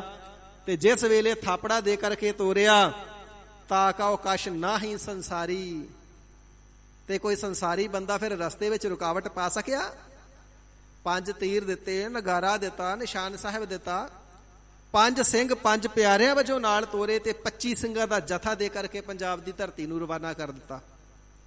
ਜਿਹੜੇ ਜ਼ਾਲਮ ਨੇ, ਹੰਕਾਰੀ ਨੇ, ਦੁਸ਼ਟ ਨੇ, ਧਰਮ ਦੇ ਵੈਰੀ ਨੇ, ਉਹਨਾਂ ਦੀ ਗਿਣਤੀ ਕਈ ਲੱਖਾਂ ਦੀ ਗਿਣਤੀ ਹੈ। ਪਰ ਜਿਸ ਦਾ ਅੰਗ ਮੇਰੇ ਪਿਆਰੇ ਦਸ਼ਮੇਸ਼ ਸਤਿਗੁਰੂ ਸੱਚੇ ਪਾਤਸ਼ਾਹ ਜੀ ਨੇ, ਕਲਗੀਧਰ ਪ੍ਰੀਤਮ ਜੀ ਨੇ ਕਰ ਦਿੱਤਾ, ਉਹਨਾਂ ਦੇ ਕੋਲ ਜਥਾ ਹੀ 25 ਸਿੱਖਾਂ ਦਾ ਏ। ਤੇ ਜਾ ਕਰਕੇ ਸਤਿਗੁਰੂ ਜੀ ਦੇ ਨਾਮ ਤੇ ਹੁਕਮਨਾਮੇ ਭੇਜ ਕਰਕੇ, ਜਿਵੇਂ ਸਤਿਗੁਰੂ ਜੀ ਨੇ ਆਗਿਆ ਕੀਤੀ, ਹੁਕਮਨਾਮੇ ਬਖਸ਼ੇ ਨੇ, ਸੰਗਤਾਂ ਨੂੰ ਹੁਕਮਨਾਮੇ ਭੇਜੇ, ਸਿੱਖਾਂ ਨੂੰ ਹੁਕਮਨਾਮੇ ਭੇਜੇ। ਕੋਈ ਮੈਦਾਨੇ ਜੰਗ ਦੇ ਵਿੱਚ ਲੜਨ ਵਾਸਤੇ ਤੋਪਾਂ, ਟੈਂਕ, ਵੱਡਾ ਜ਼ਖੀਰਾ ਹਥਿਆਰਾਂ ਦਾ ਕੋਲ ਨਹੀਂ, ਮਾਇਆ ਦੇ ਖਜ਼ਾਨੇ ਕੋਲ ਨਹੀਂ, ਵੱਡੀ ਸੈਨਾ ਵੀ ਕੋਲ ਨਹੀਂ, ਪਰ ਹਿਰਦੇ ਦੇ ਅੰਦਰ ਸੱਚ, ਸੱਚਾ ਨਾਮ ਤੇ ਸੱਚੇ ਸਤਿਗੁਰੂ ਜੀ ਦਾ ਭਰੋਸਾ ਹੈ। ਤੇ ਹੁਕਮਨਾਮੇ ਲਿਖ ਦਿੱਤੇ, ਸਿੱਖੋ ਆ ਜਾਓ, ਤੁਹਾਨੂੰ ਚਮਕੌਰ ਸੱਦਦੀ ਹੈ। ਸਿੱਖੋ ਆ ਜਾਓ, ਤੁਹਾਨੂੰ ਸਰਹੰਦ ਪਈ ਆਵਾਜ਼ਾਂ ਮਾਰਦੀ ਏ। ਗੁਰੂ ਕੇ ਨਾਮ ਤੇ ਕੀਤਾ ਸਿੱਖਾਂ ਨੂੰ ਇਕੱਤਰ, ਤੇ ਵੱਡੇ ਵੱਡੇ ਜ਼ਾਲਮ ਜ਼ਰਵਾਣੇ ਸੋਧ ਕੇ ਰੱਖ ਦਿੱਤੇ। ਕੋਈ ਆਪ ਜੀ ਦਾ ਮਾਰਗ ਨਹੀਂ ਰੋਕ ਸਕਿਆ। ਹਜ਼ੂਰ ਪਾਤਸ਼ਾਹ ਜੀ ਫਰਮਾਵਣਾ ਕਰਦੇ ਨੇ, ਇਹ ਮੇਰੇ ਸੱਚੇ ਸਾਹਿਬ ਜੀ ਦੀ ਵਡਿਆਈ ਹੈ, ਜਿਸ ਦੇ ਉੱਪਰ ਕਿਰਪਾ ਕਰ ਦਿੰਦੇ ਨੇ। ਮਹਾਦਾਓ ਜਾ ਕਉ ਹੈ ਆਸ ਤੁਮਾਰੀ, हे ਮਾਇਆਪਤੀ ਪਰਮੇਸ਼ਰ, हे ਸਾਹਿਬੇ ਕਮਾਲ ਸ੍ਰੀ ਗੁਰੂ ਗੋਬਿੰਦ ਸਿੰਘ ਸਾਹਿਬ ਸੱਚੇ ਪਾਤਸ਼ਾਹ ਜੀ, ਜਿਸ ਨੇ ਆਪ ਜੀ ਦੇ ਉੱਪਰ ਆਸ ਧਾਰਨ ਕਰ ਲਈ, ਤਾ ਕਉ ਕਛ ਨਾਹੀ ਸੰਸਾਰੀ। ਸੰਸਾਰੀ ਲੋਕ ਉਸ ਦਾ ਕੁਛ ਵੀ ਰਸਤਾ ਨਹੀਂ ਰੋਕ ਸਕਦੇ, ਰੁਕਾਵਟ ਨਹੀਂ ਪਾ ਸਕਦੇ। ਤੇ ਵਜੀਦ ਖਾਨ ਤੱਕ ਸਾਰੇ ਹੀ ਸੋਧ ਦਿੱਤੇ। ਪਾਣੀਪਤ, ਸੋਨੀਪਤ, ਇਤਿਆਦਿਕ, ਛੱਤ, ਬਨੂੜ, ਜਿੱਥੇ ਜਿੱਥੇ ਵੀ ਕੋਈ ਹੰਕਾਰੀ ਵਸਦਾ, ਚਾਹੇ ਉਹ ਸਮਾਣਾ ਹੈ, ਚਾਹੇ ਸਡੌਰਾ ਹੈ, ਚਾਹੇ ਉਹ ਸਰਹੰਦ ਹੈ, ਸਾਰੇ ਹੀ ਜ਼ਾਲਮਾਂ ਹੰਕਾਰਿਆਂ ਨੂੰ ਸੋਧ ਦਿੱਤਾ, ਕੋਈ ਸੰਸਾਰੀ ਰਸਤਾ ਥੋੜਾ ਨਾ ਰੋਕ ਸਕਿਆ। ਸਮਾਂ ਪਾ ਕਰਕੇ ਸ਼ੇਰੇ ਪੰਜਾਬ ਮਹਾਰਾਜਾ ਰਣਜੀਤ ਸਿੰਘ ਜੀ ਬੜੀ ਛੋਟੀ ਜੀ ਰਿਆਸਤ ਤੋਂ ਅੱਗੇ ਵਧੇ ਨੇ। ਭਰੋਸਾ ਕੇਵਲ ਤਾਂ ਕੇਵਲ ਗੁਰੂ ਕੇ ਚਰਨਾਂ ਦਾ ਹੈ, ਤੇ ਸਤਿਗੁਰੂ ਸੱਚੇ ਪਾਤਸ਼ਾਹ ਮਹਾਰਾਜ ਜੀ ਦੇ ਦਰਸ਼ਨ ਅੰਮ੍ਰਿਤ ਵੇਲੇ ਉੱਠ ਕੇ ਕਰਦੇ ਨੇ। ਪਹਿਲਾਂ ਸਭ ਤੋਂ ਪਹਿਲਾਂ ਸ੍ਰੀ ਗੁਰੂ ਗ੍ਰੰਥ ਸਾਹਿਬ ਜੀ ਦਾ ਦਰਸ਼ਨ, 25 ਮੋਹਰਾਂ ਰੱਖ ਕਰਕੇ ਨਤਮਸਤਕ ਹੋਣਾ, ਮੱਥਾ ਟੇਕਣਾ, ਸ੍ਰੀ ਗੁਰੂ ਗ੍ਰੰਥ ਸਾਹਿਬ ਜੀ ਦਾ ਸ੍ਰੀ ਮੁਖਵਾਕ ਤੇ ਅੰਮ੍ਰਿਤ ਬਾਣੀ ਸੁਣਨੀ, ਫਿਰ ਦਰਬਾਰ ਦੇ ਵਿੱਚ ਆ ਕਰਕੇ ਦਰਬਾਰ ਸਜਾਉਣਾ। ਗੁਰੂ ਚਰਨਾਂ ਦਾ ਓਟ ਆਸਰਾ ਭਰੋਸਾ ਪਹਿਲਾਂ ਤੇ ਦੁਨਿਆਵੀ ਕੰਮ ਬਾਅਦ। ਤੇ ਜਦੋਂ ਓਟ ਆਸਰਾ ਲੈ ਕੇ ਤੁਰ ਪਏ ਤੇ ਕਾਬਲ ਕੰਧਾਰ ਤੱਕ ਵੀ ਸਾਧ ਸੰਗਤ ਜੀ, ਅਫਗਾਨਿਸਤਾਨ ਤੱਕ ਵੀ ਸਿੱਖ ਰਾਜ ਦੇ ਝੰਡੇ ਚਲਾ ਦਿੱਤੇ। ਕੋਈ ਰੋਕ ਥੋੜਾ ਸਕਿਆ ਮਾਰਗ ਨੂੰ। ਫਿਰ ਜਿਸ ਅਫਗਾਨਿਸਤਾਨ ਨੂੰ ਅੱਜ ਦੀ ਤਾਰੀਖ ਵਿੱਚ ਵੀ ਅਮਰੀਕਾ ਜਿੱਤ ਨਹੀਂ ਸਕਿਆ, ਤੇ ਉਹਨਾਂ ਨੇ ਮੰਨਿਆ ਇੱਕ ਸ਼ੇਰ ਹਰੀ ਸਿੰਘ ਨਲਵਾਈ ਐਸਾ ਹੈ ਜਿਸ ਨੇ ਅਫਗਾਨਿਸਤਾਨ ਨੂੰ ਜਿੱਤ ਲਿਆ, ਕੋਈ ਹੋਰ ਇਤਨੀ ਕਾਬਲੀਅਤ ਨਹੀਂ ਰੱਖਦਾ। ਤੇ ਸਾਧ ਸੰਗਤ ਜੀ, ਹਰੀ ਸਿੰਘ ਨਲਵੇ ਦੇ ਕੋਲ ਫੌਜ ਕਿੰਨੀ ਸੀ? ਮਾਤਰ 10,000। 10,000 ਸਿੱਖ ਯੋਧਿਆਂ ਨੂੰ ਨਾਲ ਲੈ ਕਰਕੇ ਅਫਗਾਨਿਸਤਾਨ ਤੇ ਵੀ ਕੇਸਰੀ ਨਿਸ਼ਾਨ ਸਾਹਿਬ ਚਲਾ ਦਿੱਤੇ, ਜਿਸ ਨੂੰ ਅੱਜ ਵਰਲਡ ਦੀ ਸਭ ਤੋਂ ਵੱਡੀ ਸ਼ਕਤੀ ਅਮਰੀਕਾ ਵੀ ਨਹੀਂ ਜਿੱਤ ਸਕਿਆ, ਕਿਉਂਕਿ ਇਹਨਾਂ ਨੇ ਜਿੱਤਣਾ ਹਥਿਆਰਾਂ ਦੇ ਨਾਲ। ਤੇ ਜਿਹੜੇ ਸਤਿਗੁਰੂ ਸੱਚੇ ਪਾਤਸ਼ਾਹ ਜੀ ਦੇ ਸਿੱਖ ਨੇ, ਧਰਮ ਦੇ ਅੰਦਰ ਰਹਿ ਕਰਕੇ ਸਤਿਗੁਰੂ ਜੀ ਦੇ ਆਸ ਤੇ ਸਤਿਗੁਰੂ ਜੀ ਦੇ ਆਸ ਭਰੋਸੇ ਤੇ ਚੱਲਦੇ ਨੇ, ਇਸ ਕਰਕੇ ਉਹਨਾਂ ਦੇ ਰਸਤੇ ਵਿੱਚ ਕੋਈ ਰੁਕਾਵਟ ਨਹੀਂ ਪਾ ਸਕਦਾ। ਤਾ ਕਉ ਕਛ ਨਾਹੀ ਸੰਸਾਰੀ। ਦੁਨਿਆਵੀ ਰਾਜ ਭਾਗ ਪ੍ਰਾਪਤ ਕਰਨਾ ਹੋਵੇ, ਦੁਨਿਆਵੀ ਤਰੱਕੀਆਂ ਕਰਨੀਆਂ ਹੋਣ, ਤਾਂ ਵੀ ਉਹਨਾਂ ਦੇ ਰਸਤੇ ਦੇ ਅੰਦਰ ਕੋਈ ਰੁਕਾਵਟ ਨਹੀਂ ਪਾ ਸਕਦਾ। ਰੂਹਾਨੀਅਤ ਦੇ ਮਾਰਗ ਤੇ ਉਹ ਚੱਲਦੇ ਹੋਣ, ਭਾਵੇਂ ਕਿਤਨੇ ਈਰਖਾਲੂ ਈਰਖਾ ਕਰਦੇ ਰਹਿਣ, ਤਾਂ ਵੀ ਉਹਨਾਂ ਦੇ ਰਸਤੇ ਦੇ ਅੰਦਰ ਕੋਈ ਰੁਕਾਵਟ ਨਹੀਂ ਪਾ ਸਕਦਾ। ਤਾ ਕਉ ਕਛ ਨਾਹੀ ਸੰਸਾਰੀ। ਸੰਸਾਰੀ ਲੋਕ ਉਸ ਦਾ ਵਾਲ ਵੀ ਵਿੰਗਾ ਨਹੀਂ ਕਰ ਸਕਦੇ। ਮੌਜੂਦਾ ਸਮੇਂ ਦੇ ਅੰਦਰ ਦਮਦਮੀ ਟਕਸਾਲ ਦੇ 14ਵੇਂ ਜਥੇਦਾਰ ਸੰਤ ਗਿਆਨੀ ਜਰਨੈਲ ਸਿੰਘ ਜੀ ਖਾਲਸਾ ਭਿੰਡਰਾਂ ਵਾਲੇ, ਸਾਧ ਸੰਗਤ ਜੀ, ਲੰਬੇ ਸਮੇਂ ਤੋਂ ਲੈ ਕਰਕੇ ਹਕੂਮਤਾਂ ਨੇ, ਏਜੰਸੀਆਂ ਨੇ ਤਿੰਨਾਂ ਨੂੰ ਬਦਨਾਮ ਕਰਨੇ ਦਾ, ਤਿੰਨਾਂ ਦੇ ਨਾਮ ਤੇ ਕਲੰਕ ਲਾਉਣੇ ਦਾ, ਜਿਹੜੇ ਵੀ ਮਾੜੇ ਤੋਂ ਮਾੜੇ ਤਖੱਲਸ ਤੇ ਅਪਸ਼ਬਦ ਉਹਨਾਂ ਵਾਸਤੇ ਵਰਤੇ ਜਾ ਸਕਦੇ ਸੀ, ਵਰਤ ਕੇ ਦੇਖ ਲਏ। ਇਸੇ ਪ੍ਰਕਾਰ ਮਹਾਂਪੁਰਖਾਂ ਦੇ ਵਿਰੋਧੀਆਂ ਨੇ, ਗੁਰੂ ਘਰ ਦੇ ਵਿਰੋਧੀਆਂ ਨੇ, KS ਬਰਾੜ ਵਰਗਿਆਂ ਨੇ ਆਪਣੀ ਕਿਤਾਬ ਦੇ ਵਿੱਚ ਸੰਤਾਂ ਦੀ ਔਰੰਗਜ਼ੇਬ ਦੇ ਨਾਲ ਤੁਲਨਾ ਵੀ ਕਰ ਦਿੱਤੀ ਕਿ ਸੰਤ ਬਾਬਾ ਜਰਨੈਲ ਸਿੰਘ ਜੀ ਔਰੰਗਜ਼ੇਬ ਵਰਗੇ ਹੋਏ ਨੇ। ਮਾੜੇ ਤੋਂ ਮਾੜਾ ਤਖੱਲਸ ਜਿਤਨੀ ਨਿੰਦਿਆ ਕਰ ਸਕਦੇ ਸੀ ਕਰਨ ਦਾ ਯਤਨ ਕਰ ਲਿਆ, ਪਰ ਕੀ ਸੰਤ ਬਾਬਾ ਜਰਨੈਲ ਸਿੰਘ ਜੀ ਦੀ ਵਡਿਆਈ ਘਟੀ ਹੈ? ਦਿਨੋਂ ਦਿਨ ਵੱਧਦੀ ਹੀ ਵੱਧਦੀ ਜਾਂਦੀ ਹੈ, ਵੱਧਦੀ ਹੀ ਵੱਧਦੀ ਜਾਂਦੀ ਹੈ। ਅਜਾਇਬ ਘਰ ਵਿੱਚ ਫੋਟੋ ਦਾ ਵਿਰੋਧ ਹੋਇਆ ਤੇ ਟੀ-ਸ਼ਰਟਾਂ ਤੇ ਫੋਟੋਆਂ ਆ ਗਈਆਂ, ਗੱਡੀਆਂ ਦੇ ਸ਼ੀਸ਼ਿਆਂ ਤੇ ਫੋਟੋਆਂ ਆ ਗਈਆਂ। ਉਸ ਦਾ ਵਿਰੋਧ ਹੋਇਆ, ਗਲਾਂ ਵਿੱਚ ਪਾਉਣ ਵਾਲੇ ਲੌਕਟਾਂ ਤੇ ਫੋਟੋਆਂ ਆ ਗਈਆਂ। ਤੇ ਮੁਹਾਲੀ ਦੇ ਵਿੱਚ ਤੇ ਸਾਧ ਸੰਗਤ ਜੀ, ਇੱਕ ਬੀਬੀ ਨੇ ਚੈਲੰਜ ਕਰਕੇ ਕਹਿਤਾ ਵਿਰੋਧੀਆਂ ਨੂੰ, ਤੁਸੀਂ ਕਹਿੰਦੇ ਹੋ ਸੱਚਖੰਡ ਸ੍ਰੀ ਹਰਿਮੰਦਰ ਸਾਹਿਬ ਚੋਂ ਫੋਟੋ ਲਾਉਣੀ ਏ, ਮੇਰੇ ਗਲੇ ਚੋਂ ਹੀ ਲਾ ਕੇ ਵਿਖਾ ਦਿਓ ਜੇ ਆਪਣੀ ਮਾਂ ਦਾ ਦੁੱਧ ਪੀਤਾ। ਤੇ ਕਿਹੜਾ ਰੋਕ ਸਕਦਾ ਹੈ? ਤਾ ਕਉ ਕਛ ਨਾਹੀ ਸੰਸਾਰੀ। ਜਿਨ੍ਹਾਂ ਦਾ ਪੱਖ, ਜਿਨ੍ਹਾਂ ਦਾ ਅੰਗ ਸਤਿਗੁਰੂ ਕਲਗੀਧਰ ਸੱਚੇ ਪਾਤਸ਼ਾਹ ਮਹਾਰਾਜ ਜੀ ਕਰਦੇ ਨੇ, ਕੁੱਲ ਦੁਨੀਆ ਦੇ ਵਿਰੋਧੀ ਇੱਕ ਪਾਸੇ ਹੋ ਜਾਣ ਤਾਂ ਵੀ ਉਹਨਾਂ ਦੇ ਰਸਤੇ ਦੇ ਅੰਦਰ ਰੁਕਾਵਟ ਨਹੀਂ ਪਾ ਸਕਦੇ। ਅੱਜ ਕਿਹੜਾ ਦੁਨੀਆ ਦਾ ਐਸਾ ਦੇਸ਼ ਹੈ ਜਿੱਥੇ ਸੰਤ ਬਾਬਾ ਜਰਨੈਲ ਸਿੰਘ ਜੀ ਦੀ ਵਡਿਆਈ, ਉਹਨਾਂ ਦੀਆਂ ਫੋਟੋਆਂ ਹਰ ਕਿਸੇ ਗੁਰਸਿੱਖ ਦੇ ਘਰੇ ਟੀ-ਸ਼ਰਟਾਂ ਤੇ ਕੱਪੜਿਆਂ ਤੇ ਗੱਡੀਆਂ ਤੇ ਮੌਜੂਦ ਨਹੀਂ? ਦਿਨੋਂ ਦਿਨ ਵਡਿਆਈ ਵੱਧਦੀ ਹੀ ਵੱਧਦੀ ਜਾਂਦੀ ਹੈ, ਕਦੇ ਘਟਦੀ ਨਹੀਂ। ਹਜ਼ੂਰ ਫਰਮਾਵਣਾ ਕਰਦੇ ਨੇ, ਮਾਧੋ ਜਾ ਕਉ ਹੈ ਆਸ ਤੁਮਾਰੀ। ਜਿਨ੍ਹਾਂ ਨੂੰ ਆਪ ਜੀ ਦੇ ਉੱਪਰ ਆਸਾ ਹੈ, ਭਰੋਸਾ ਹੈ, ਨਿਸ਼ਚਾ ਹੈ, ਦ੍ਰਿੜ ਵਿਸ਼ਵਾਸ, ਸੰਸਾਰੀ ਲੋਕ ਉਹਨਾਂ ਦਾ ਕੁਛ ਵੀ ਮਾਰਗ ਦੇ ਵਿੱਚ ਰੁਕਾਵਟ ਨਹੀਂ ਪਾ ਸਕਦੇ, ਰਸਤਾ ਨਹੀਂ ਰੋਕ ਸਕਦੇ ਹਨ ਜੀ। ਰਹਾਉ ਵਿਸ਼ਰਾਮ ਦੇ ਕਰਕੇ ਸਾਹਿਬ ਜੀ ਫਰਮਾਉਂਦੇ ਹਨ, ਜਾ ਕੈ ਹਿਰਦੈ ਠਾਕੁਰ ਹੋਏ। ਹੇ ਸਿੱਖੋ, ਹੇ ਜਗਿਆਸੂ ਜਨੋ, ਜਿਸ ਪ੍ਰਾਣੀ ਦੇ ਹਿਰਦੇ ਦੇ ਅੰਦਰ ਠਾਕੁਰ ਹੋਏ, ਠਾਕੁਰ ਹਰੀ ਅਕਾਲ ਪੁਰਖ ਵਾਹਿਗੁਰੂ ਜੀ ਦਾ ਨਾਮ ਦਾ ਸਿਮਰਨ ਹੋਏ, ਸਦਾ ਹੀ ਹੁੰਦਾ ਹੈ। ਜਿਸ ਪ੍ਰਾਣੀ ਦੇ ਹਿਰਦੇ ਦੇ ਵਿੱਚੋਂ ਵਾਹਿਗੁਰੂ ਜੀ ਦੀ ਯਾਦ ਕਦੇ ਵਿਸਰਦੀ ਨਹੀਂ, ਹਿਰਦੇ ਦੇ ਅੰਦਰ ਅੰਤਰ ਗੁਰ ਆਰਾਧਨਾ ਦੇ ਬਚਨਾਂ ਦੇ ਅਨੁਸਾਰ ਸਦਾ ਸਿਮਰਨ ਕਰਦਾ ਹੈ। ਤਾ ਕਉ ਸਹਸਾ ਨਾਹੀ ਕੋ। ਉਹਨਾਂ ਦੇ ਹਿਰਦੇ ਦੇ ਅੰਦਰ ਕਿਸੇ ਪ੍ਰਕਾਰ ਦਾ ਸੰਸਾ ਨਹੀਂ ਰਹਿ ਜਾਂਦਾ, ਕਿਸੇ ਪ੍ਰਕਾਰ ਦਾ ਡਰ ਵੀ ਨਹੀਂ ਰਹਿ ਜਾਂਦਾ, ਕਿਸੇ ਪ੍ਰਕਾਰ ਦਾ ਸਹਿਮ ਨਹੀਂ ਰਹਿ ਜਾਂਦਾ। ਉਹਨਾਂ ਦੇ ਸਾਰੇ ਡਰ, ਸੰਸੇ, ਭਰਮ ਜਿਹੜੇ ਨੇ ਉਹ ਨਿਕਲ ਜਾਂਦੇ ਨੇ। ਕਿਸੇ ਪ੍ਰਕਾਰ ਦਾ ਵੀ ਇਹਨਾਂ ਦੇ ਹਿਰਦੇ ਦੇ ਅੰਦਰ ਕੋਈ ਤੌਖਲਾ ਨਹੀਂ ਰਹਿ ਜਾਂਦਾ। ਅਕਾਲ ਪੁਰਖ ਵਾਹਿਗੁਰੂ ਜੀ ਦਾ ਨਾਮ ਐਸਾ ਬਖਸ਼ਿਸ਼ ਵਾਲਾ ਹੈ, ਨਾਮੀ ਤੇ ਨਾਮ ਦੇ ਅੰਦਰ ਭੇਦ ਨਹੀਂ। ਜਿਸ ਹਿਰਦੇ ਦੇ ਅੰਦਰ ਨਾਮ ਵਸਦਾ ਹੈ ਪਿਆਰਿਓ, ਉੱਥੇ ਨਾਮੀ ਪ੍ਰਮਾਤਮਾ ਆਪ ਵਸਦਾ ਹੈ। ਤੇ ਜਿੱਥੇ ਨਾਮੀ ਪ੍ਰਮਾਤਮਾ ਜੀ ਆਪ ਵਸਦੇ ਹੋਣ, ਉੱਥੇ ਫਿਰ ਸੰਸਾ ਕਾਹਦਾ? ਜਿੱਥੇ ਸੂਰਜ ਚਮਕ ਰਿਹਾ ਹੋਵੇ, ਉੱਥੇ ਹਨੇਰਾ ਕਿੱਥੇ? ਉੱਥੇ ਹਨੇਰਾ ਨਹੀਂ ਠਹਿਰ ਸਕਦਾ। ਤੇ ਜਿੱਥੇ ਪ੍ਰਮਾਤਮਾ ਜੀ, ਨਾਮੀ ਪ੍ਰਮਾਤਮਾ ਜੀ ਨਾਮ ਰੂਪ ਹੋ ਕੇ ਵਸੇ ਨੇ, ਉੱਥੇ ਸੰਸਾ ਕਾਹਦਾ? ਉੱਥੇ ਸੰਸਾ ਨਹੀਂ ਰਹਿ ਸਕਦਾ। ਜੋ ਜਗਿਆਸੂ ਜਨਾਂ ਨੇ ਸਵਾਲ ਕੀਤੇ ਨੇ, ਮਹਾਰਾਜ ਕਾਲਖ ਤੋਂ ਡਰ ਲੱਗਦਾ ਹੈ, ਹਿਰਦੇ 'ਚ ਸੰਸੇ ਫਿਰਦੇ ਨੇ, ਲੋਕ ਰੁਕਾਵਟਾਂ ਪਾਉਂਦੇ ਨੇ। ਗਰੀਬ ਨਿਵਾਜ ਸੱਚੇ ਪਾਤਸ਼ਾਹ ਜੀ ਅੰਮ੍ਰਿਤ ਬਚਨਾਂ ਦੇ ਨਾਲ ਸਾਰੇ ਸਵਾਲਾਂ ਦੇ ਜਵਾਬ ਦੇ ਰਹੇ ਨੇ ਤੇ ਫਰਮਾਉਂਦੇ ਨੇ, ਪਿਆਰਿਓ ਹਿਰਦੇ 'ਚ ਨਾਮ ਵਸੇ ਤੇ ਸੰਸੇ ਭਰਮ ਸਾਰੇ ਮਿਟ ਜਾਂਦੇ ਨੇ। ਜਾ ਕਉ ਤੁਮ ਦੀਨੀ ਪ੍ਰਭ ਧੀਰ। ਹੇ ਮੇਰੇ ਪ੍ਰਭੂ ਪਰਮਾਤਮਾ, ਸ਼ੁੱਧ ਭੂਮਾ ਸਰੂਪ ਵਾਹਿਗੁਰੂ ਜੀ, ਤੁਸਾਂ ਨੇ ਕਿਰਪਾਲਤਾ ਕਰਕੇ ਜਿਨ੍ਹਾਂ ਨੂੰ ਧੀਰ ਦਿੱਤੀ ਹੈ, ਧੀਰ ਤੋਂ ਭਾਵ ਹੈ ਧੀਰਜ। ਆਪ ਜੀ ਨੇ ਜਿਨ੍ਹਾਂ ਦੇ ਹਿਰਦੇ ਨੂੰ ਨਾਮ ਦੇ ਸਹਾਰੇ ਦੁਆਰਾ ਧੀਰਜ ਦੇਣਾ ਕੀਤੀ ਹੈ। ਤਾ ਕੈ ਨਿਕਟ ਨਾ ਆਵੇ ਪੀਰ। ਕਿਸੇ ਪ੍ਰਕਾਰ ਦੀ ਪੀੜਾ ਉਹਨਾਂ ਦੇ ਨੇੜੇ ਹੀ ਨਹੀਂ ਆਉਂਦੀ ਹੈ। ਜੰਮਾਂ ਦੀ ਪੀੜ ਉਹਨਾਂ ਦੇ ਨੇੜੇ ਨਹੀਂ ਆਉਂਦੀ, ਜੰਮਣ ਮਰਨ ਦੀ ਪੀੜ ਵੀ ਉਹਨਾਂ ਦੇ ਨੇੜੇ ਨਹੀਂ ਆਉਂਦੀ। ਇਸੇ ਪ੍ਰਕਾਰ ਪ੍ਰਤੱਖ ਸਰੀਰਕ ਪੀੜਾ ਵੀ ਉਹਨਾਂ ਦੇ ਨੇੜੇ ਨਹੀਂ ਆਉਂਦੀ। ਤੇ ਅਕਸਰ ਦੇਖਿਆ ਜਾਂਦਾ ਜੀ, ਦੁਨੀਆ ਦੇ ਅੰਦਰ ਤਾਂ ਦੇਖਿਆ ਜਾਂਦਾ, ਜਿਹੜੇ ਨਾਮ ਰਸੀਏ ਨੇ, ਮਹਾਤਮਾ ਨੇ, ਸੰਤ ਮਹਾਂਪੁਰਖ ਨੇ, ਪੀੜਾ ਤੇ ਉਹਨਾਂ ਦੇ ਸਰੀਰ ਤੇ ਆਉਂਦੀ ਹੈ। ਉਹ ਵੀ ਤੇ ਦੁੱਖ ਝੱਲਦੇ ਨੇ। ਹਸਪੀਟਲਾਂ ਅੰਦਰ ਉਹਨਾਂ ਨੂੰ ਵੀ ਜਾਣਾ ਪੈਂਦਾ ਹੈ, ਦਵਾਈਆਂ ਉਹਨਾਂ ਨੂੰ ਵੀ ਖਾਣੀਆਂ ਪੈਂਦੀਆਂ। ਸਤਿਗੁਰੂ ਜੀ ਬਚਨ ਕਰਦੇ ਨੇ, ਤਾਕੈ ਨਿਕਟ ਨ ਆਵੈ ਪੀਰ, ਪਰ ਅਸੀਂ ਤੱਕਦੇ ਹਾਂ ਉਹ ਪੀੜਾ ਝੱਲ ਰਹੇ ਨੇ। ਪਿਆਰਿਓ, ਅਸਲ ਦੇ ਵਿੱਚ ਦੁੱਖ ਉਹ ਹੁੰਦਾ ਹੈ ਜਿਸ ਨੂੰ ਪ੍ਰਾਣੀ ਦੁੱਖ ਮੰਨ ਲਵੇ।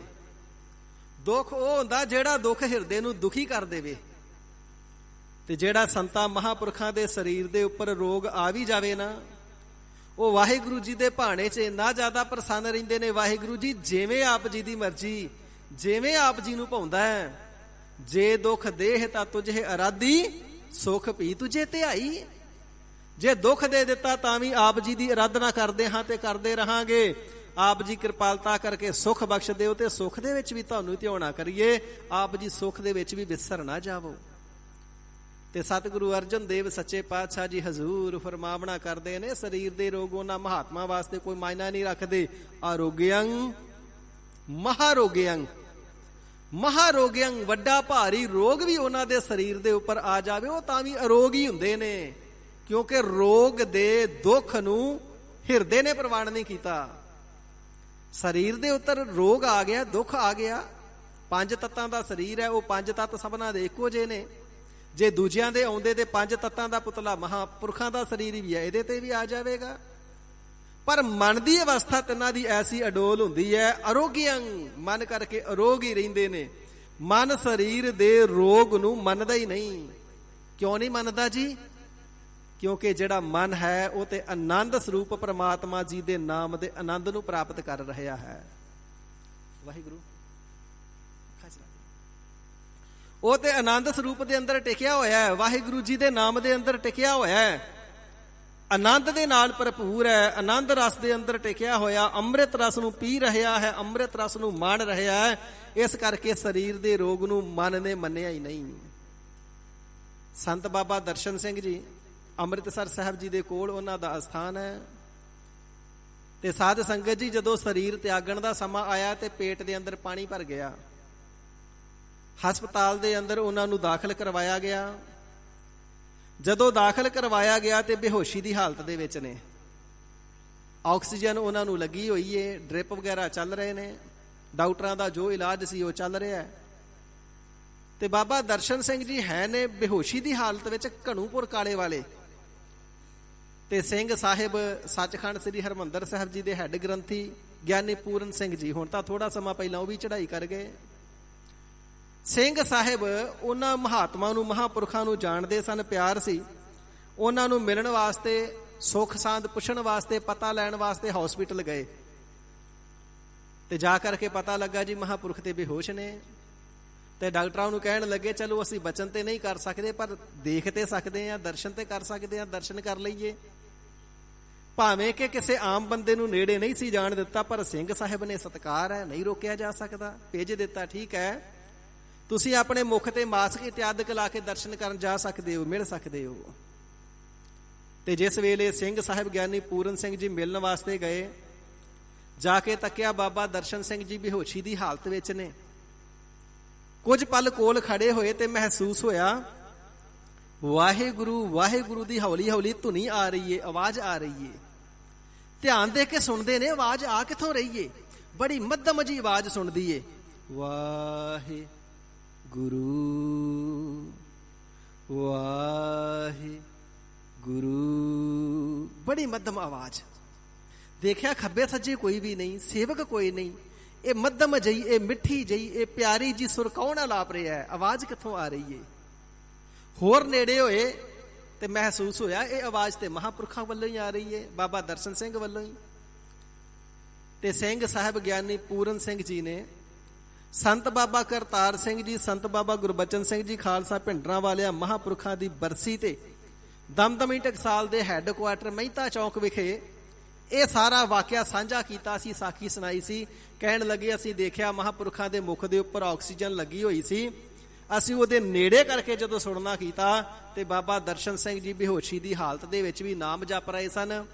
ਜਦੋਂ ਸਵਾਸ ਲੈਂਦੇ ਨੇ ਉਦੋਂ ਵਾਹੇ, ਜਦੋਂ ਛੱਡਦੇ ਨੇ ਗੁਰੂ, ਸਵਾਸ ਲੈਂਦੇ ਨੇ ਵਾਹੇ, ਜਦੋਂ ਸਵਾਸ ਛੱਡਦੇ ਨੇ ਗੁਰੂ। ਜਿਸ ਨੂੰ ਸਤਿਗੁਰੂ ਜੀ ਬਚਨ ਕਰਦੇ ਨੇ, ਜਿੰਨਾ ਸਾਸ ਗਿਰਾਸ ਨਾ ਵਿਸਰੈ। ਸਾਸ ਤੋਂ ਭਾਵ ਹੈ ਸਾਹ ਲੈਂਦਿਆਂ, ਤੇ ਗਿਰਾਸ ਤੋਂ ਭਾਵ ਹੈ ਸਵਾਸ ਛੱਡਦਿਆਂ। ਸਵਾਸ ਅੰਦਰ ਲੈਂਦਿਆਂ ਤੇ ਮੁਖ ਚੋਂ ਬਾਹਰ ਛੱਡਦਿਆਂ। ਜਿਨ੍ਹਾਂ ਨੂੰ ਸਵਾਸ ਲੈਂਦਿਆਂ ਤੇ ਸਵਾਸ ਛੱਡਦਿਆਂ ਕਦੇ ਨਾਮ ਵਿਸਰਦਾ ਹੀ ਨਹੀਂ। ਹਰ ਨਾਮਾ ਮਨ ਮੰਤ, ਹਰੀ ਪ੍ਰਮਾਤਮਾ ਵਾਹਿਗੁਰੂ ਜੀ ਦੇ ਨਾਮ ਦਾ ਗੁਰਮੰਤਰ ਜਿਨ੍ਹਾਂ ਨੂੰ ਨਹੀਂ ਭੁੱਲਦਾ। ਧਨ ਸੇ ਸੇਈ ਨਾਨਕਾ ਪੂਰਨ ਸੋਈ ਸੰਤ। ਧਨ ਹੈ ਉਹਨਾਂ ਦਾ ਜੀਵਨ, ਉਹ ਪੂਰਨ ਸੰਤ ਨੇ। ਤੇ ਜਿਹੜੇ ਐਸੇ ਮਹਾਤਮਾ ਹੁੰਦੇ ਨੇ, ਐਸੇ ਨਾਮ ਰਸੀਏ ਹੁੰਦੇ ਨੇ, ਗੁਰੂ ਕੇ ਪੰਥ ਦੇ ਵਿੱਚ ਬੇਅੰਤ ਹੀ ਪਹਿਲਾਂ ਸੀ, ਅੱਜ ਵੀ ਬੇਅੰਤ ਨੇ। ਜੇ ਸਰੀਰ ਦੇ ਉੱਪਰ ਕਿਸੇ ਪ੍ਰਕਾਰ ਦਾ ਰੋਗ ਆ ਵੀ ਗਿਆ, ਮਨ ਤੇ ਕਿਸੇ ਵਿਸਵਾਦ ਦੇ ਅੰਦਰ ਜੁੜਿਆ, ਮਨ ਤੇ ਕਿਸੇ ਅੰਮ੍ਰਿਤ ਰਸ ਦੇ ਅੰਦਰ ਜੁੜਿਆ, ਮਹਾ ਵੱਡੇ ਭਾਰੀ ਆਨੰਦ ਦੇ ਅੰਦਰ ਜੁੜਿਆ ਹੈ। ਸਰੀਰ ਦੇ ਉੱਪਰ ਰੋਗ ਆ ਵੀ ਜਾਵੇ ਤਾਂ ਕਹਿ ਨਿਕਟ ਨਾ ਆਵੈ ਪੀਰ। ਉਹ ਸਰੀਰ ਦੀ ਜਿਹੜੀ ਪੀੜਾ ਹੈ ਉਹਨਾਂ ਦੇ ਹਿਰਦੇ ਦੇ ਨੇੜੇ ਨਹੀਂ ਆਉਂਦੀ, ਹਿਰਦੇ ਨੂੰ ਦੁੱਖ ਨਹੀਂ ਦਿੰਦੀ, ਹਿਰਦੇ ਨੂੰ ਵਿਆਕੁਲ ਨਹੀਂ ਕਰਦੀ ਹੈ। ਹਰ ਅਵਸਥਾ ਦੇ ਅੰਦਰ ਵਾਹਿਗੁਰੂ ਜੀ ਦੇ ਭਾਣੇ ਦੇ ਅੰਦਰ ਪ੍ਰਸੰਨ ਰਹਿੰਦੇ ਨੇ। ਇਸ ਕਰਕੇ ਪਿਆਰਿਓ, ਜੇ ਦੁੱਖਾਂ ਤੋਂ, ਭੀੜਾ ਤੋਂ, ਵਿਪਤਾ ਤੋਂ, ਤਕਲੀਫਾਂ ਤੋਂ ਬਚਣਾ ਹੈ ਤੇ ਮਨ ਨੂੰ ਵਾਹਿਗੁਰੂ ਜੀ ਦੇ ਨਾਮ ਵਿੱਚ ਜੋੜ ਕੇ ਰੱਖੋ। ਕਹੋ ਨਾਨਕ ਮੈਂ ਸੋ ਗੁਰ ਪਾਇਆ। ਤੇ ਗਰੀਬ ਨਿਵਾਜ ਸੱਚੇ ਪਾਤਸ਼ਾਹ ਜੀ ਨਿਰਣਾਇਕ ਪ੍ਰਵਚਨ ਫਰਮਾਵਣਾ ਕਰਦੇ ਨੇ, ਹੇ ਗੁਰਸਿੱਖੋ, ਆਸਾ ਨੇ ਉਹ ਪੂਰਾ ਗੁਰੂ, ਪੂਰੇ ਸਤਿਗੁਰੂ ਨਾਨਕ ਦੇਵ ਸੱਚੇ ਪਾਤਸ਼ਾਹ ਜੀ, ਸ੍ਰੀ ਗੁਰੂ ਰਾਮਦਾਸ ਸੱਚੇ ਪਾਤਸ਼ਾਹ ਜੀ ਨੂੰ ਗੁਰੂ ਰੂਪ ਦੇ ਅੰਦਰ ਪਾਇਆ, ਪ੍ਰਾਪਤ ਕੀਤਾ ਹੈ। ਪਾਰ ਬ੍ਰਹਮ ਪੂਰਨ ਦੇਖਾਇਆ।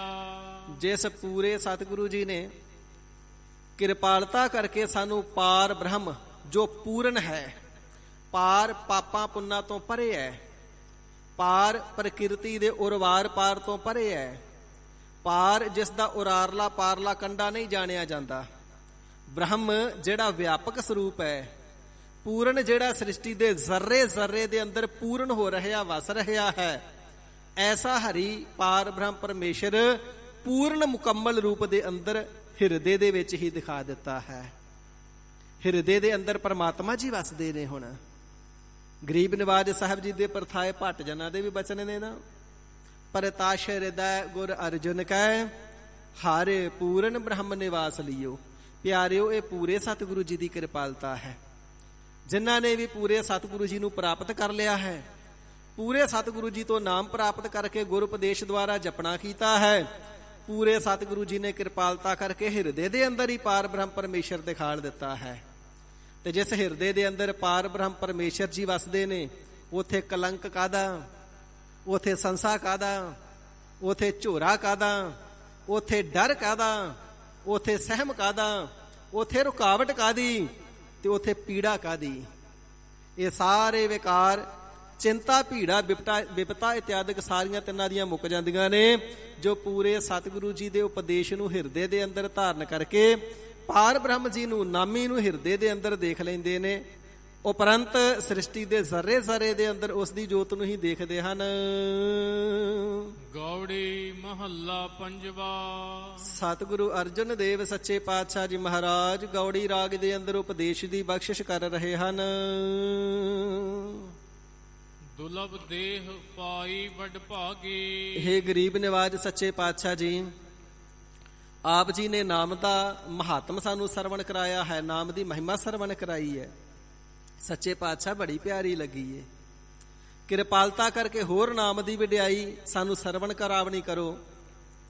ਪਰ ਦੁਨੀਆ ਦੇ ਅੰਦਰ ਐਸਾ ਵੀ ਦੇਖਿਆ ਜਾਂਦਾ, ਬਹੁਤ ਲੋਕ ਐਸੇ ਨੇ ਜਿਹੜੇ ਨਾਮ ਜਪਦੇ ਹੀ ਨਹੀਂ। ਮਹਾਰਾਜ ਸਾਡੇ ਵੀ ਮਨ ਕਦੇ ਆਲਸੀ ਹੋ ਜਾਂਦੇ ਨੇ। ਕਦੇ ਅਸੀਂ ਆਪ ਜੀ ਦੀ ਅੰਮ੍ਰਿਤ ਬਾਣੀ ਨੂੰ ਪੜ੍ਹਦੇ ਹਾਂ, ਕਦੇ ਕੰਮਕਾਰ ਤੋਂ ਥੱਕੇ ਹੋਈਏ ਤੇ ਅੰਮ੍ਰਿਤ ਵੇਲੇ ਫਿਰ ਉੱਠਣ ਨੂੰ ਜੀ ਨਹੀਂ ਕਰਦਾ, ਅਸੀਂ ਵੀ ਆਲਸੀ ਹੋ ਜਾਂਦੇ ਹਾਂ। ਸੱਚੇ ਪਾਤਸ਼ਾਹ ਕਦੇ ਕਦੇ ਤੇ ਆਪ ਜੀ ਦੀ ਬਖਸ਼ਿਸ਼ ਦੇ ਨਾਲ ਐਸਾ ਹਿਰਦੇ ਦੇ ਅੰਦਰ ਫੁਰਨਾ ਤੇ ਪਿਆਰ ਉਪਜਦਾ ਹੈ ਕਿ 10-10 ਪਾਠ, 21-21 ਪਾਠ, 25-25 ਪਾਠ ਜਪਜੀ ਸਾਹਿਬ ਜੀ ਦੇ, 50-50 ਪਾਠ ਵੀ ਜਦੋਂ ਕਿਤੇ ਮਨ ਨਿਰਮਲ ਹੁੰਦਾ ਤੁਹਾਡੀ ਬਖਸ਼ਿਸ਼ ਹੁੰਦੀ ਏ।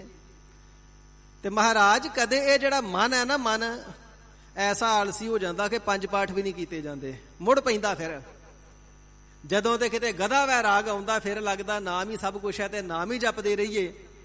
ਤੇ ਜਦੋਂ ਫਿਰ ਅਵਸਥਾ ਬਦਲ ਜਾਂਦੀ ਹੈ ਫਿਰ ਪਹਿਲਾਂ ਵਰਗਾ, ਫਿਰ ਬਾਣੀ ਪੜ੍ਹਨ ਤੋਂ ਮੁਨਕਰ ਹੋ ਜਾਂਦਾ ਹੈ।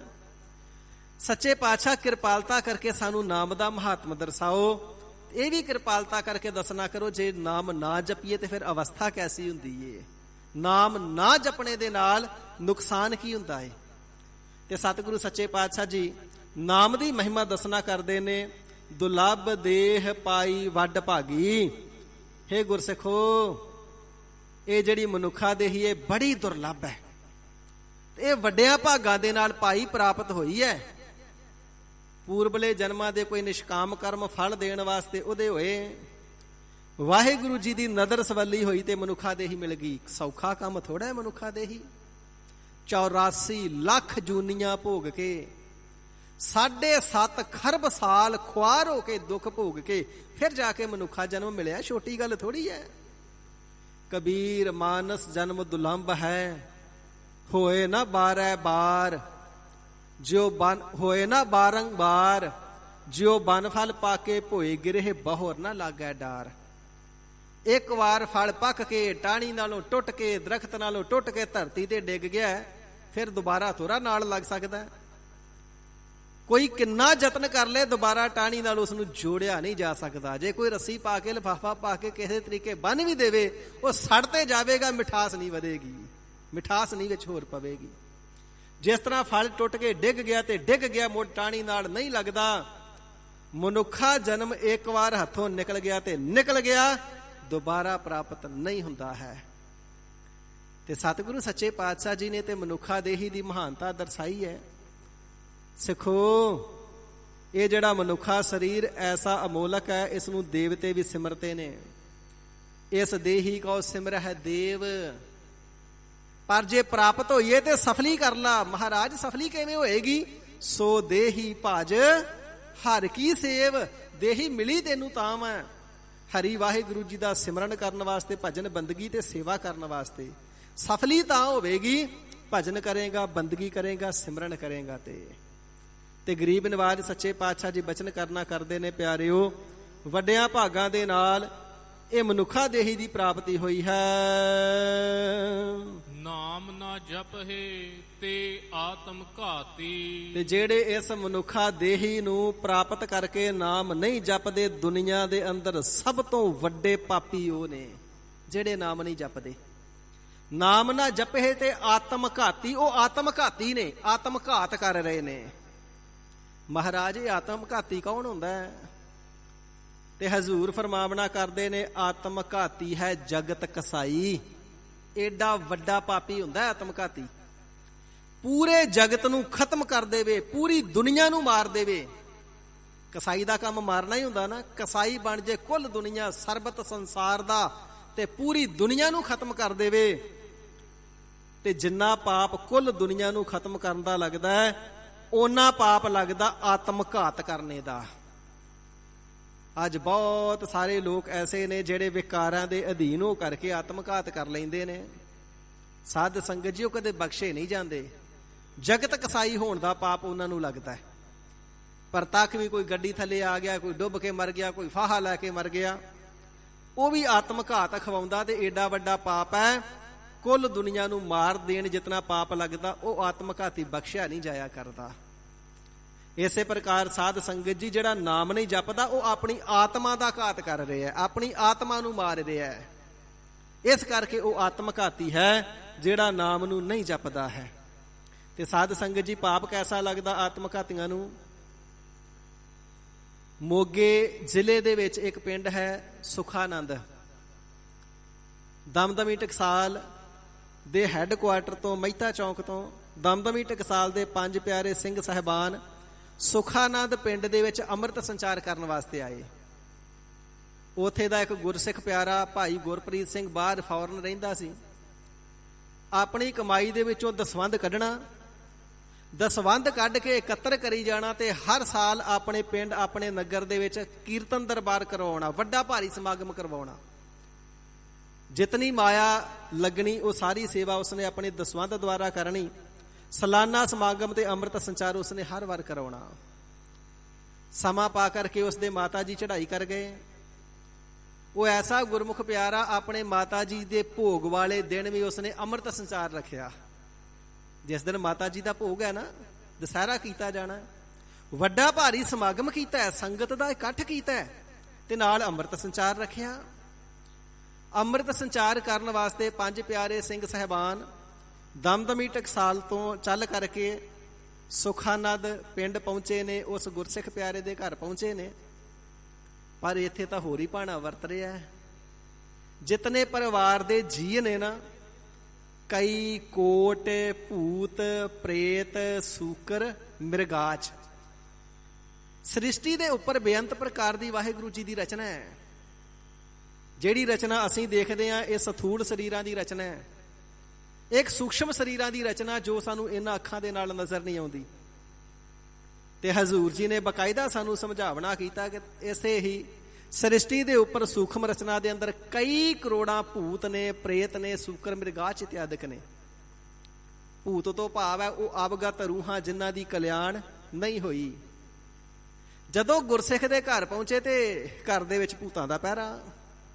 जितने जी ने सारे भूतां प्रेतां दे नाल जकड़े होए ने।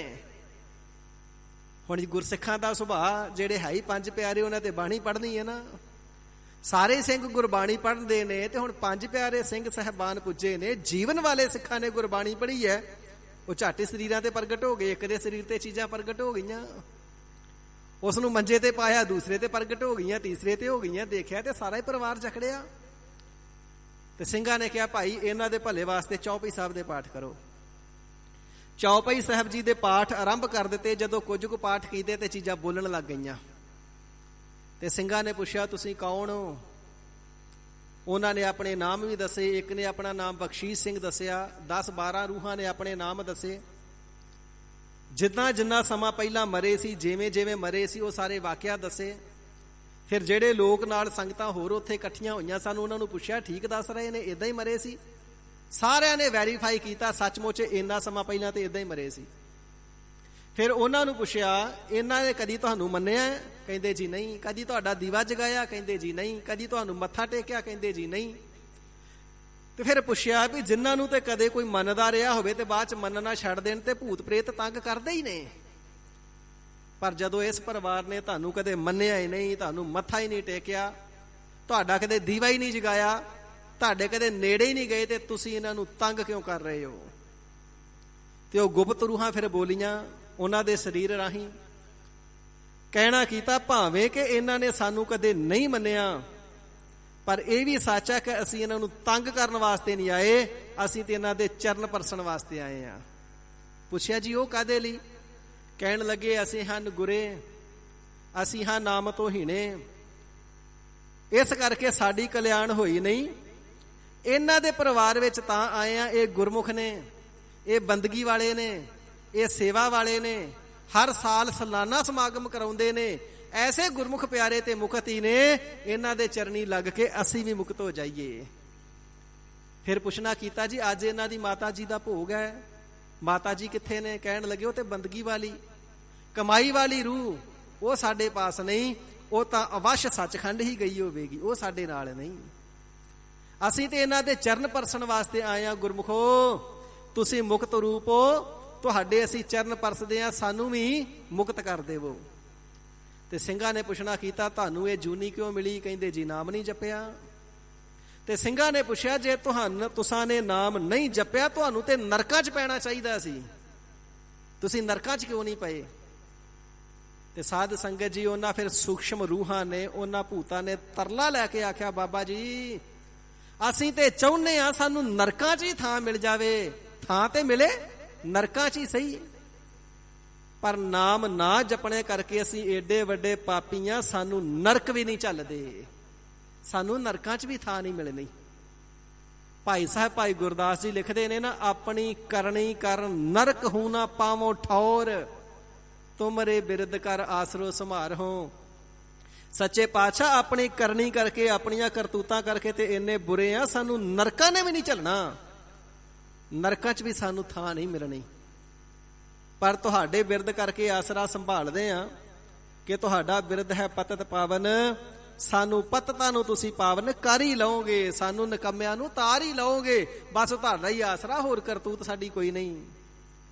ਕਹਿਣ ਲੱਗੇ ਜੀ ਨਾਮ ਅਸੀਂ ਜਪਿਆ ਨਹੀਂ, ਅਵਗਤ ਫਿਰਦੇ ਹਾਂ, ਰਹਿਣ ਵਾਸਤੇ ਟਿਕਾਣਾ ਕੋਈ ਨਹੀਂ, ਠਹਿਰਨਾ ਕਿਧਰੇ ਮਿਲਦਾ ਨਹੀਂ, ਭੁੱਖੇ ਮਰਦੇ ਹਾਂ, ਦੁਸ਼ਵਾਰ ਦੇ ਦੁਖੀ ਹੁੰਦੇ ਆ, ਅਤਿਅੰਤ ਦੁੱਖ ਝੱਲਦੇ ਆ, ਚਾਹੁੰਦੇ ਆ ਨਰਕਾਂ 'ਚ ਥਾਂ ਮਿਲ ਜੇ, ਉੱਥੇ ਵੀ ਨਹੀਂ ਮਿਲਦਾ। ਆਖਰਕਾਰ ਇਹੀ ਵਿਚਾਰ ਕੀਤੀ, ਇਹ ਗੁਰਸਿੱਖ ਗੁਰਮੁਖ ਨੇ, ਹਰ ਸਾਲ ਸਮਾਗਮ ਕਰਾਉਂਦੇ ਨੇ, ਸੇਵਾ ਕਰਦੇ ਨੇ, ਅੰਮ੍ਰਿਤ ਸੰਚਾਰ ਕਰਦੇ ਨੇ, ਜੇ ਇਹਨਾਂ ਦੇ ਆ ਕੇ ਚਰਨ ਪਕੜ ਲਈਏ ਤਾਂ ਅਸੀਂ ਛੁੱਟ ਜਾਵਾਂਗੇ, ਨਹੀਂ ਤਾਂ ਸਾਡਾ ਛੁਟਕਾਰਾ ਨਹੀਂ ਹੋਣਾ।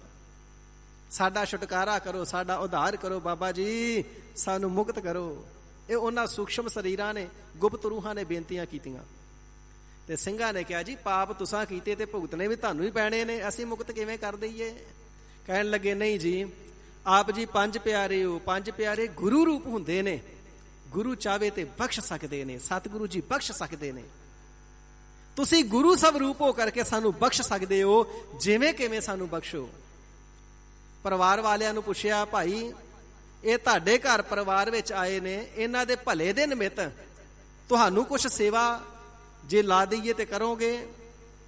ਤੇ ਪਰਿਵਾਰ ਵਾਲਿਆਂ ਨੇ ਸਤ ਬਚਨ ਕਹਿਣਾ ਕੀਤਾ ਪੰਜ ਪਿਆਰਿਆਂ ਨੂੰ, ਸਿੰਘ ਸਾਹਿਬ ਜੀ ਜੋ ਸੇਵਾ ਆਪ ਜੀ ਹੁਕਮ ਕਰਕੇ ਲਾਓਗੇ ਅਸੀਂ ਪੂਰੀ ਕਰਾਂਗੇ।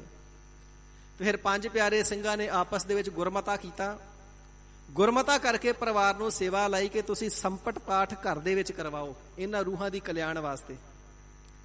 ਤੇ ਪੰਜ ਪਿਆਰਿਆਂ ਦੀ ਸੇਵਾ ਵਿੱਚ ਲੱਗਣ ਵਾਲੇ, ਕਹਿਣ ਤੋਂ ਭਾਵ ਜਿਹੜੇ ਤਿਆਰ ਬਰ ਤਿਆਰ ਗੁਰਸਿੱਖ ਨੇ, ਉਹ ਹੀ ਸੰਪਟ ਪਾਠ ਕਰਨ। ਤੇ ਸਾਧ ਸੰਗਤ ਜੀ ਫਿਰ ਤਿਆਰ ਬਰ ਤਿਆਰ ਸਿੰਘਾਂ ਦੇ ਪਾਸੋਂ ਸੰਪਟ ਪਾਠ ਕਰਵਾਇਆ, ਉਹਨਾਂ ਰੂਹਾਂ ਦਾ ਉਧਾਰ ਹੋਇਆ, ਰੂਹਾਂ ਦੀ ਕਲਿਆਣ ਹੋਈ। ਸਤਿਗੁਰੂ ਸੱਚੇ ਪਾਤਸ਼ਾਹ ਜੀ ਫਰਮਾਵਣਾ ਕਰਦੇ ਨੇ, ਜਿਹੜਾ ਨਾਮ ਨਹੀਂ ਨਾ ਜਪਦਾ ਉਹ ਆਤਮਘਾਤੀ ਹੁੰਦਾ ਹੈ।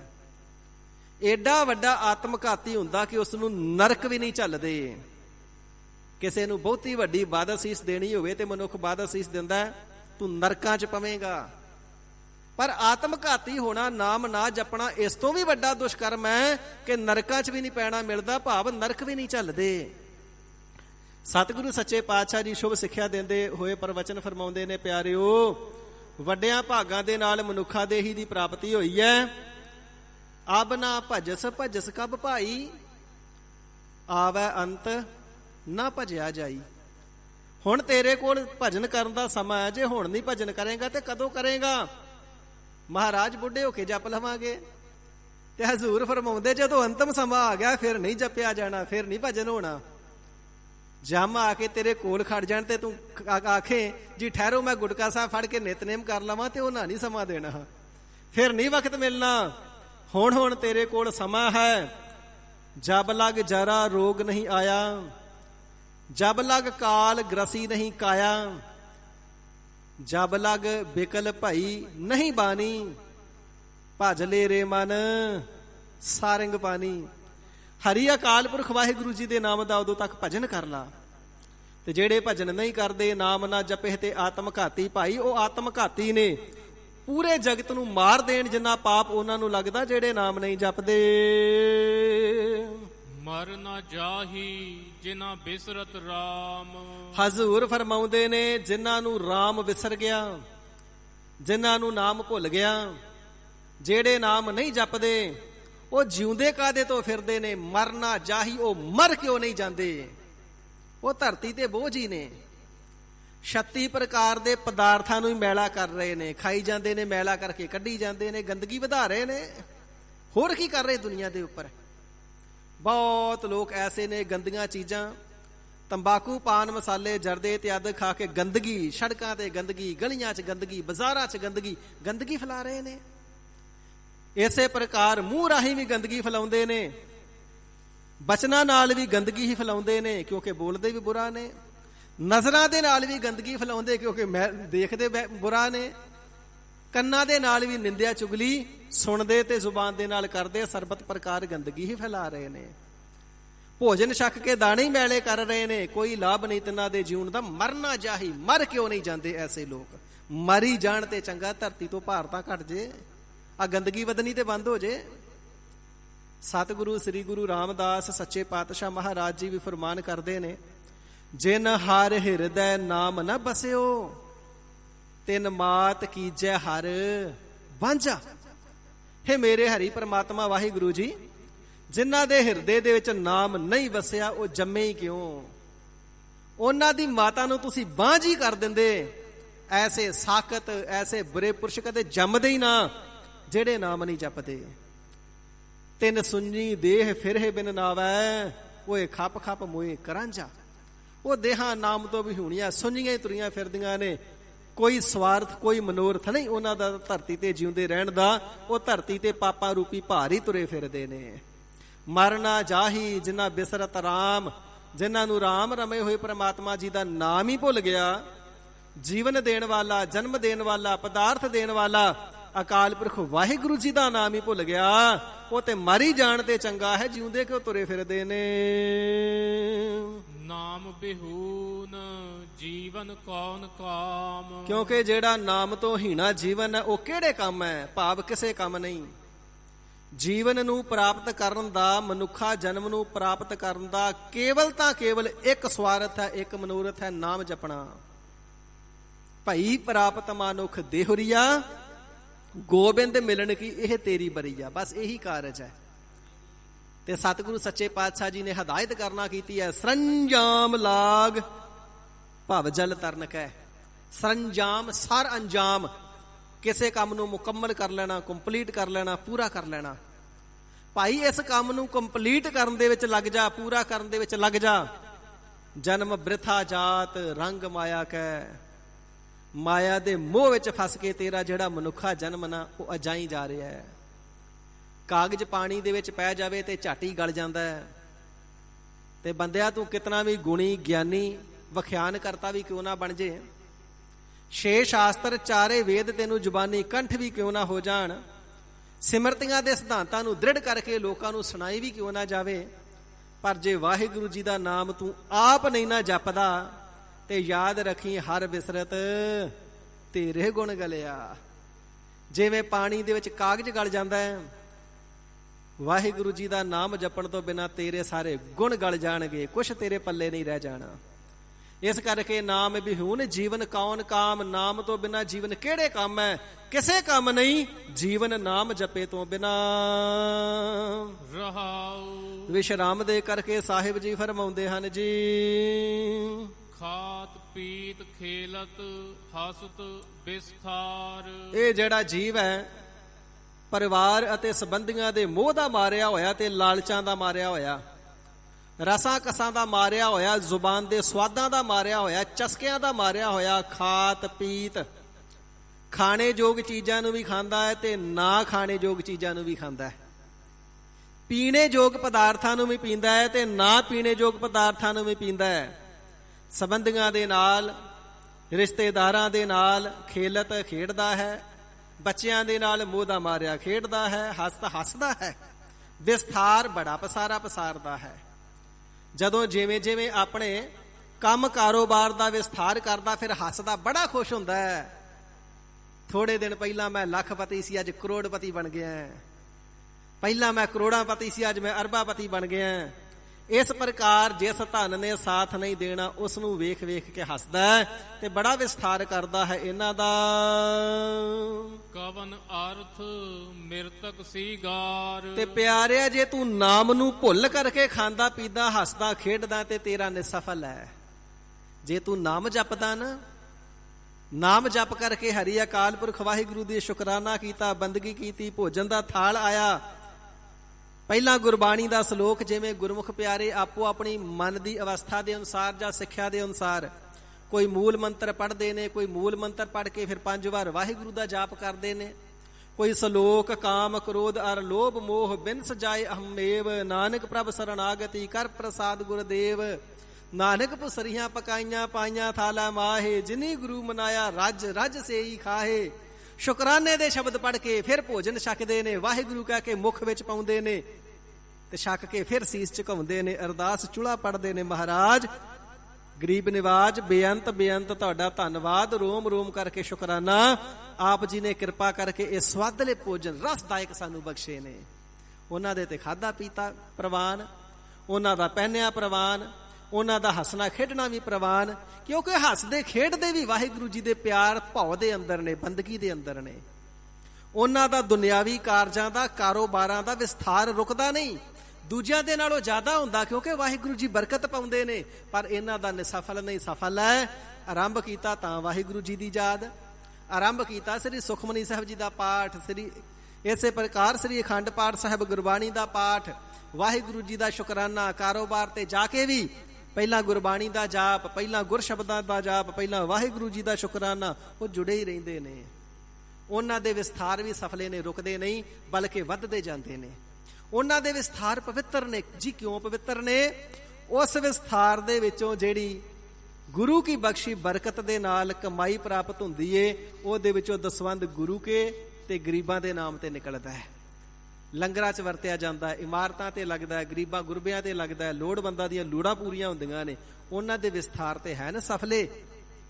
ਪਰ ਜਿਨ੍ਹਾਂ ਨੇ ਵਾਹਿਗੁਰੂ ਜੀ ਨੂੰ ਵਿਸਥਾਰ ਦਿੱਤਾ ਤੇ ਫਿਰ ਨਾ ਖਾਣੇ ਜੋਗ ਲੋਭੀ ਜੰਤ ਨਾ ਜਾਣਈ, ਭਖ ਅਭਖ ਸਭ ਖਾਏ, ਤਾਂ ਹਜ਼ੂਰ ਨੇ ਐਸੇ ਲੋਕਾਂ ਨੂੰ ਹਲਕੇ ਕੁੱਤੇ ਦੀ ਉਪਾਧੀ ਦਿੱਤੀ ਹੈ ਤੇ ਹਲਕੇ ਕੁੱਤੇ ਵਰਗੇ ਨੇ।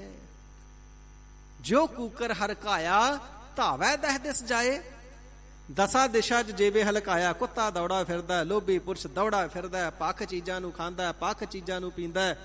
ਤੇ ਹਜ਼ੂਰ ਫਰਮਾਵਣਾ ਕਰਦੇ ਨੇ ਐਸੇ ਜਿਹੜੇ ਲੋਕ ਨੇ ਜਿਹੜੇ ਖਾਣ ਪੀਣ ਖੇਲਣ ਹੱਸਣ ਦੇ ਵਿਸਥਾਰ ਕਰਨ ਦੇ ਵਿੱਚ ਹੀ ਲੱਗੇ ਨੇ। ਕਵਨ ਅਰਥ ਮਿਰਤਕ ਸੀਗਾਰ। ਇਹ ਸਾਰੇ ਕਾਰਜ ਉਹਨਾਂ ਦੇ ਕਿਹੜੇ ਅਰਥ ਨੇ? ਭਾਵ ਕਿਸੇ ਕੰਮ ਨਹੀਂ।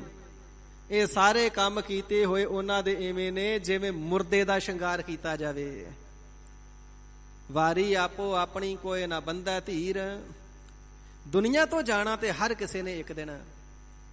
ਕੋਈ ਸਰੀਰ ਅਭਾਵ ਹੋ ਗਿਆ, ਸਰੀਰ ਸ਼ਾਂਤ ਹੋ ਗਿਆ, ਭੌਰ ਵਿੱਚੋਂ ਉਡਾਰੀ ਮਾਰ ਗਿਆ, ਉੱਡਿਆ ਹੰਸ ਦਸਾਏ ਰਾਹੋ। ਹੰਸ ਆਤਮਾ ਵਿੱਚੋਂ ਉੱਡ ਗਿਆ, ਹੁਣ ਪਿਆ ਹੈ ਮਿਰਤਕ ਸਰੀਰ। ਉਸ ਮਿਰਤਕ ਸਰੀਰ ਦੇ ਉੱਪਰ ਕੋਈ ਚੰਦਨ ਚੜਾਈ ਜਾਵੇ ਤੇ ਹਜ਼ੂਰ ਫਰਮਾਉਂਦੇ ਨੇ ਨਾ, ਜੇ ਮਿਰਤਕ ਕਾ ਉਹ ਚੰਦਨ ਚੜਾਵੈ ਉਸ ਤੇ ਕਹੋ ਹੋ ਕਵਨ ਫਲ ਪਾਵੈ। ਜੇ ਭਗਤੀ ਦੀ ਸੁਗੰਧੀ ਉਸਦੇ ਹਿਰਦੇ ਦੇ ਵਿੱਚ ਜਿਉਂਦਿਆਂ ਜੀ ਨਹੀਂ ਵਸੀ ਤੇ ਹੁਣ ਚੰਦਨ ਦੀ ਸੁਗੰਧੀ ਉਹਦਾ ਕੀ ਸਵਾਰ ਦੇਵੇਗੀ।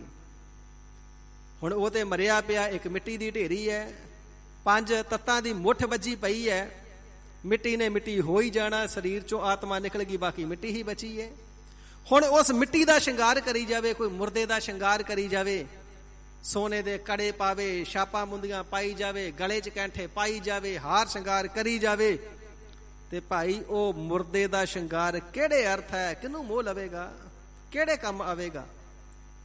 ਉਸਨੇ ਜੇ ਜਿਉਂਦੇ ਜੀ ਆਪਣੇ ਮਨ ਨੂੰ ਨਹੀਂ ਸਵਾਰਿਆ, ਤਨ ਨੂੰ ਵਿਕਾਰਾਂ ਵੱਲੋਂ ਨਹੀਂ ਸਾਧਿਆ, ਤੇ ਮਰੇ ਦਾ ਸ਼ਿੰਗਾਰ ਕਿਸੇ ਕੰਮ ਨਹੀਂ। ਆਪੇ ਹੀ ਸ਼ਿੰਗਾਰ ਕੇ ਆਪੇ ਚਿਖਾ ਤੇ ਰੱਖ ਕੇ ਅੱਗ ਲਾ ਕੇ ਸਾੜ ਦੇਣਾ, ਮੁਰਦਾ ਵੀ ਸੜ ਜਾਣਾ ਤੇ ਸ਼ਿੰਗਾਰ ਵੀ ਸੜ ਜਾਣਾ। ਫਿਰ ਉਹ ਸ਼ਿੰਗਾਰ ਕੰਮ ਕਿਹੜੇ ਹੈ? ਲੱਖ ਟਕਿਆ ਕੇ ਮੁੰਦੜੇ, ਲੱਖ ਟਕਿਆ ਕੇ ਹਾਰ, ਜਿਤ ਤਨ ਪਾਈ ਹੈ ਨਾਨਕਾ ਸੇ ਤਨ ਹੋਵੈ ਸ਼ਾਰ।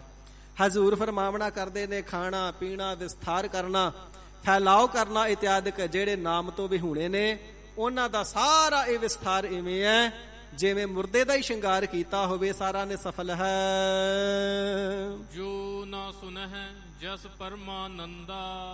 ਤੇ ਹਜ਼ੂਰ ਫਰਮਾਵਣਾ ਕਰਦੇ ਨੇ ਜਿਹੜੇ ਆਪਣੇ ਕਰਮਾਂ ਕੰਨਾਂ ਦੇ ਨਾਲ ਪਰਮ ਆਨੰਦ ਸਰੂਪ ਅਕਾਲ ਪੁਰਖ ਵਾਹਿਗੁਰੂ ਜੀ ਦੇ ਜਸ ਨੂੰ ਨਹੀਂ ਸੁਣਦੇ। ਜਸ ਤੋਂ ਭਾਵ ਹੈ ਵਡਿਆਈ। ਸਾਧ ਸੰਗਤ ਜੀ ਕਥਾ ਵਾਰਤਾ ਦੁਆਰਾ ਹਰੀ ਅਕਾਲ ਪੁਰਖ ਵਾਹਿਗੁਰੂ ਜੀ ਦੀ ਵਡਿਆਈ ਹੀ ਤੇ ਸਰਵਣ ਕਰਦੇ ਆ ਨਾ। ਕੀਰਤਨ ਦੇ ਦੁਆਰਾ ਵਾਹਿਗੁਰੂ ਜੀ ਦੀ ਵਡਿਆਈ ਹੀ ਤੇ ਸਰਵਣ ਕਰਦੇ ਆ ਨਾ।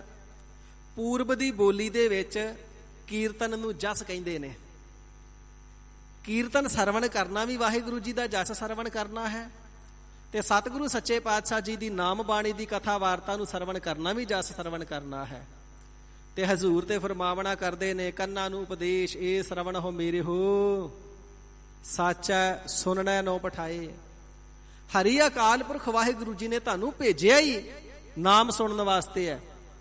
ਤੇ ਜਿਹੜੇ ਆਪਣੇ ਕੰਨਾਂ ਦੇ ਨਾਲ ਹਰੀ ਅਕਾਲ ਪੁਰਖ ਵਾਹਿਗੁਰੂ ਜੀ ਦੇ ਜਸ ਨੂੰ ਵਡਿਆਈ ਨੂੰ ਕਥਾ ਵਾਰਤਾ ਨੂੰ ਕੀਰਤਨ ਨੂੰ ਸਤਿਗੁਰੂ ਜੀ ਦੀ ਬਾਣੀ ਨੂੰ ਨਹੀਂ ਸਰਵਣ ਕਰਦੇ। ਪਸ ਪੰਖੀ ਤ੍ਰਿਗਤ ਜੋਨ ਤੇ ਮੰਦਾ। ਉਹ ਜਿਹੜੇ ਪੁਰਸ਼ ਨੇ ਉਹ ਪਸ ਤੇ ਮੰਦਾ, ਉਹ ਪਸ਼ੂਆਂ ਤੋਂ ਵੀ ਮੰਦੇ ਨੇ। ਪਸ਼ੂ ਦਾ ਸੁਭਾਅ ਹੁੰਦਾ ਹੈ, ਮੱਝਾਂ ਇਤਿਆਦਿਕ ਦੇਖਿਆ ਜਾਂਦਾ ਜਿੱਥੇ ਚਿੱਕੜ ਹੁੰਦਾ ਹੈ, ਚਿੱਕੜ ਦੀ ਛਪੜੀ ਜਾ ਕੇ ਲੇਟਣ ਲੱਗ ਜਾਣਾ, ਵਿੱਚ ਬੈਠ ਜਾਣਾ ਤੇ ਕਈ ਘੰਟੇ ਚਿੱਕੜ 'ਚ ਹੀ ਬੈਠੇ ਰਹਿਣਾ। ਤੇ ਜਿਹੜਾ ਮਨਮੁਖ ਬੰਦਾ ਵਿਕਾਰੀਆਂ ਦੀ ਸੰਗਤ ਵਿੱਚ ਜਾ ਕਰਕੇ ਬੈਠਦਾ ਹੈ ਤੇ ਵਿਕਾਰਾਂ ਰੂਪੀ ਚਿੱਕੜ ਦੀਆਂ ਗੱਲਾਂ ਕਰਦਾ ਤੇ ਕਈ ਘੰਟੇ ਵਿਕਾਰਾਂ ਦੀਆਂ ਗੱਲਾਂ ਕਰੀ ਜਾਂਦਾ ਹੈ। ਜਾ ਕੇ ਸਿਨੇਮੇ ਦੇ ਵਿੱਚ ਬੈਠਦਾ, ਵਿਕਾਰ ਪੈਦਾ ਕਰਨ ਵਾਲੀਆਂ ਫਿਲਮਾਂ ਦੇਖਦਾ ਤੇ 2-2, 2.5, 3-3 ਘੰਟੇ ਵਿਕਾਰ ਵਾਲੀ ਫਿਲਮ ਹੀ ਦੇਖੀ ਜਾਂਦਾ ਹੈ। ਸਤਿਗੁਰੂ ਸੱਚੇ ਪਾਤਸ਼ਾਹ ਜੀ ਬਚਨ ਕਰਨਾ ਕਰਦੇ ਨੇ ਪਸ਼ੂ ਤੇ ਤਾਂ ਵੀ ਚੰਗਾ ਹੈ ਜੀ। ਕਿਉਂ ਚੰਗਾ ਹੈ? ਖੜ ਖਾਵਹਿ ਅੰਮ੍ਰਿਤ ਦੇ। ਉਹ ਤੇ ਖੜ ਘਾਹ ਪੱਠੇ ਖਾਂਦਾ ਤੇ ਅੰਮ੍ਰਿਤ ਵਰਗੇ ਦੁੱਧ ਦੇ ਦਿੰਦਾ ਹੈ। ਮੱਝ ਗਾਂ ਖਾਂਦੀ ਏ ਘਾਹ ਪੱਠਾ, ਖਾਂਦੀ ਏ ਕੱਖ ਤੇ ਦੇਂਦੀ ਅੰਮ੍ਰਿਤ ਵਰਗਾ ਦੁੱਧ। ਨਾਮ ਵਿਹੂਣੇ ਆਦਮੀ ਤ੍ਰਿਗ ਜੀਵਨ ਕਰਮ ਕਰੇ ਹੈ। ਜਿਹੜੇ ਨਾਮ ਤੋਂ ਹੀਣੇ ਆਦਮੀ ਤ੍ਰਿਗਾਕਾਰ ਲਾਹਨਤ ਜੋਗ ਉਹਨਾਂ ਦਾ ਜੀਵਨ, ਕਿਉਂਕਿ ਉਹ ਬੁਰੇ ਕਰਮ ਕਰਦੇ ਨੇ, ਲਾਹਨਤ ਉਹਨਾਂ ਦੇ ਕਰਮਾਂ ਨੂੰ ਵੀ। ਇਸ ਕਰਕੇ ਉਹ ਪਸ਼ੂਆਂ ਤੋਂ ਵੀ ਮੰਦੇ ਨੇ। ਪੰਖੀ ਤੇ ਮੰਦਾ ਇਹ ਅਨਵੇਂ ਕਰਕੇ ਅਰਥ ਲੱਗੀ ਜਾਣਗੇ। ਤੇ ਮੰਦਾ ਸਾਰਿਆਂ ਨਾਲ ਲੱਗੇਗਾ, ਪਸ ਨਾਲ ਵੀ, ਪੰਖੀ ਨਾਲ ਵੀ, ਤ੍ਰਿਗਦ ਨਾਲ ਵੀ। ਪੰਛੀਆਂ ਤੋਂ ਵੀ ਮੰਦੇ ਨੇ ਜੀ। ਕਿਉਂ ਮੰਦੇ ਨੇ? ਪੰਛੀ ਤਾਂ ਬੜੇ ਸੋਹਣੇ ਹੁੰਦੇ ਨੇ, ਮੰਦੇ ਕਿਉਂ ਆਖਿਆ? ਤੋਤਾ ਬੜਾ ਸੋਹਣਾ, ਮੋਰ ਬੜਾ ਸੋਹਣਾ। ਭਾਈ ਮੋਰ ਸੋਹਣਾ ਤੇ ਬੜਾ ਹੈ, ਪਰ ਖਾਂਦਾ ਤੇ ਕੀੜੇ ਮਕੌੜੇ ਆ ਨਾ। ਤੋਤਾ ਸੋਹਣਾ ਤੇ ਬੜਾ ਹੈ, ਪਰ ਵਿਚਾਰਾ ਉਹ ਗੁਲਾਮੀ ਪਿੰਜਰੇ 'ਚ ਪੈ ਕਰਕੇ ਕੱਟਦਾ।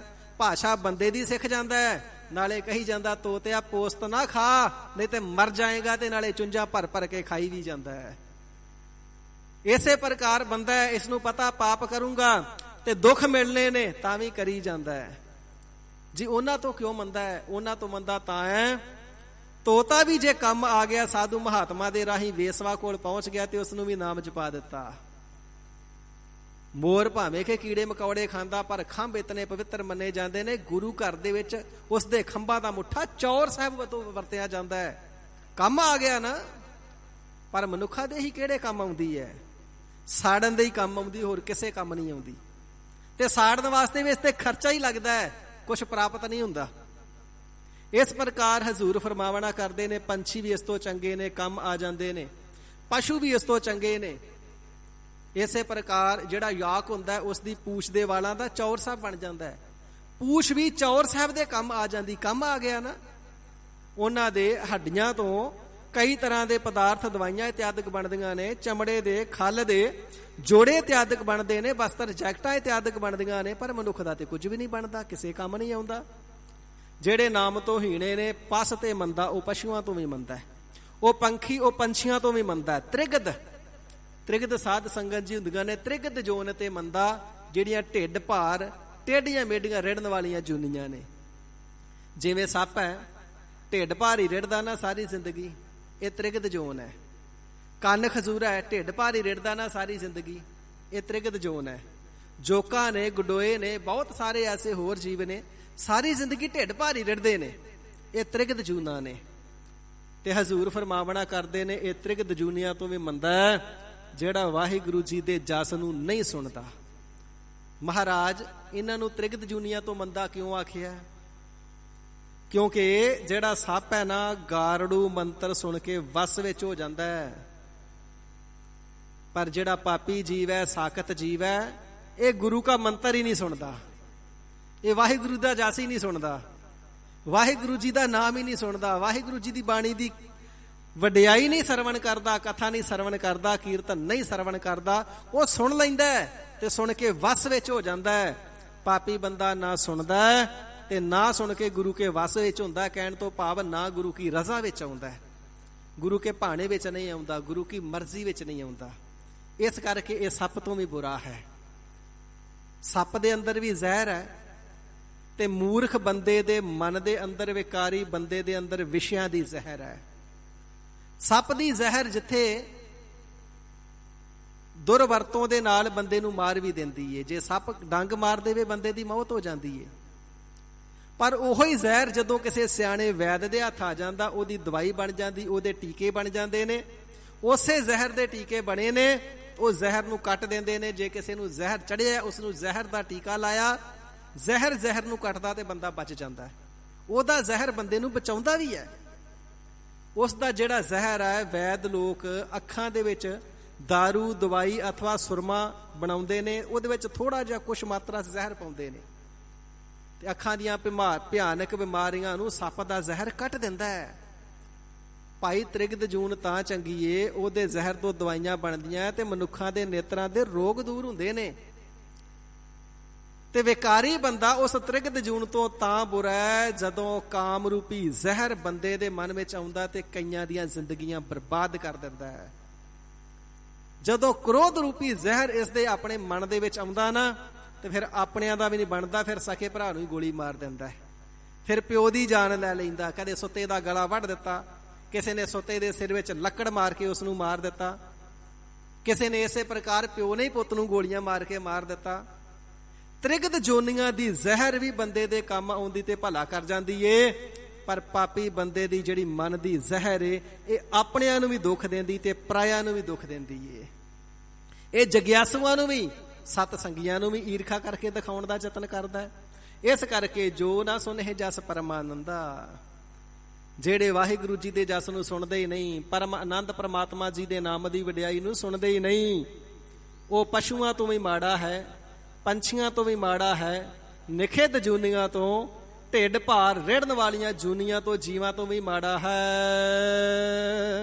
ਕਹੋ ਨਾਨਕ ਗੁਰ ਮੰਤਰ ਦ੍ਰਿੜਾਇਆ। ਹੇ ਗਰੀਬ ਨਿਵਾਜ ਸੱਚੇ ਪਾਤਸ਼ਾਹ ਮਹਾਰਾਜ ਜੀਓ, ਅਸੀਂ ਬੁਰਾਈਆਂ ਤੋਂ ਬਚਣਾ ਚਾਹੁੰਦੇ ਹਾਂ।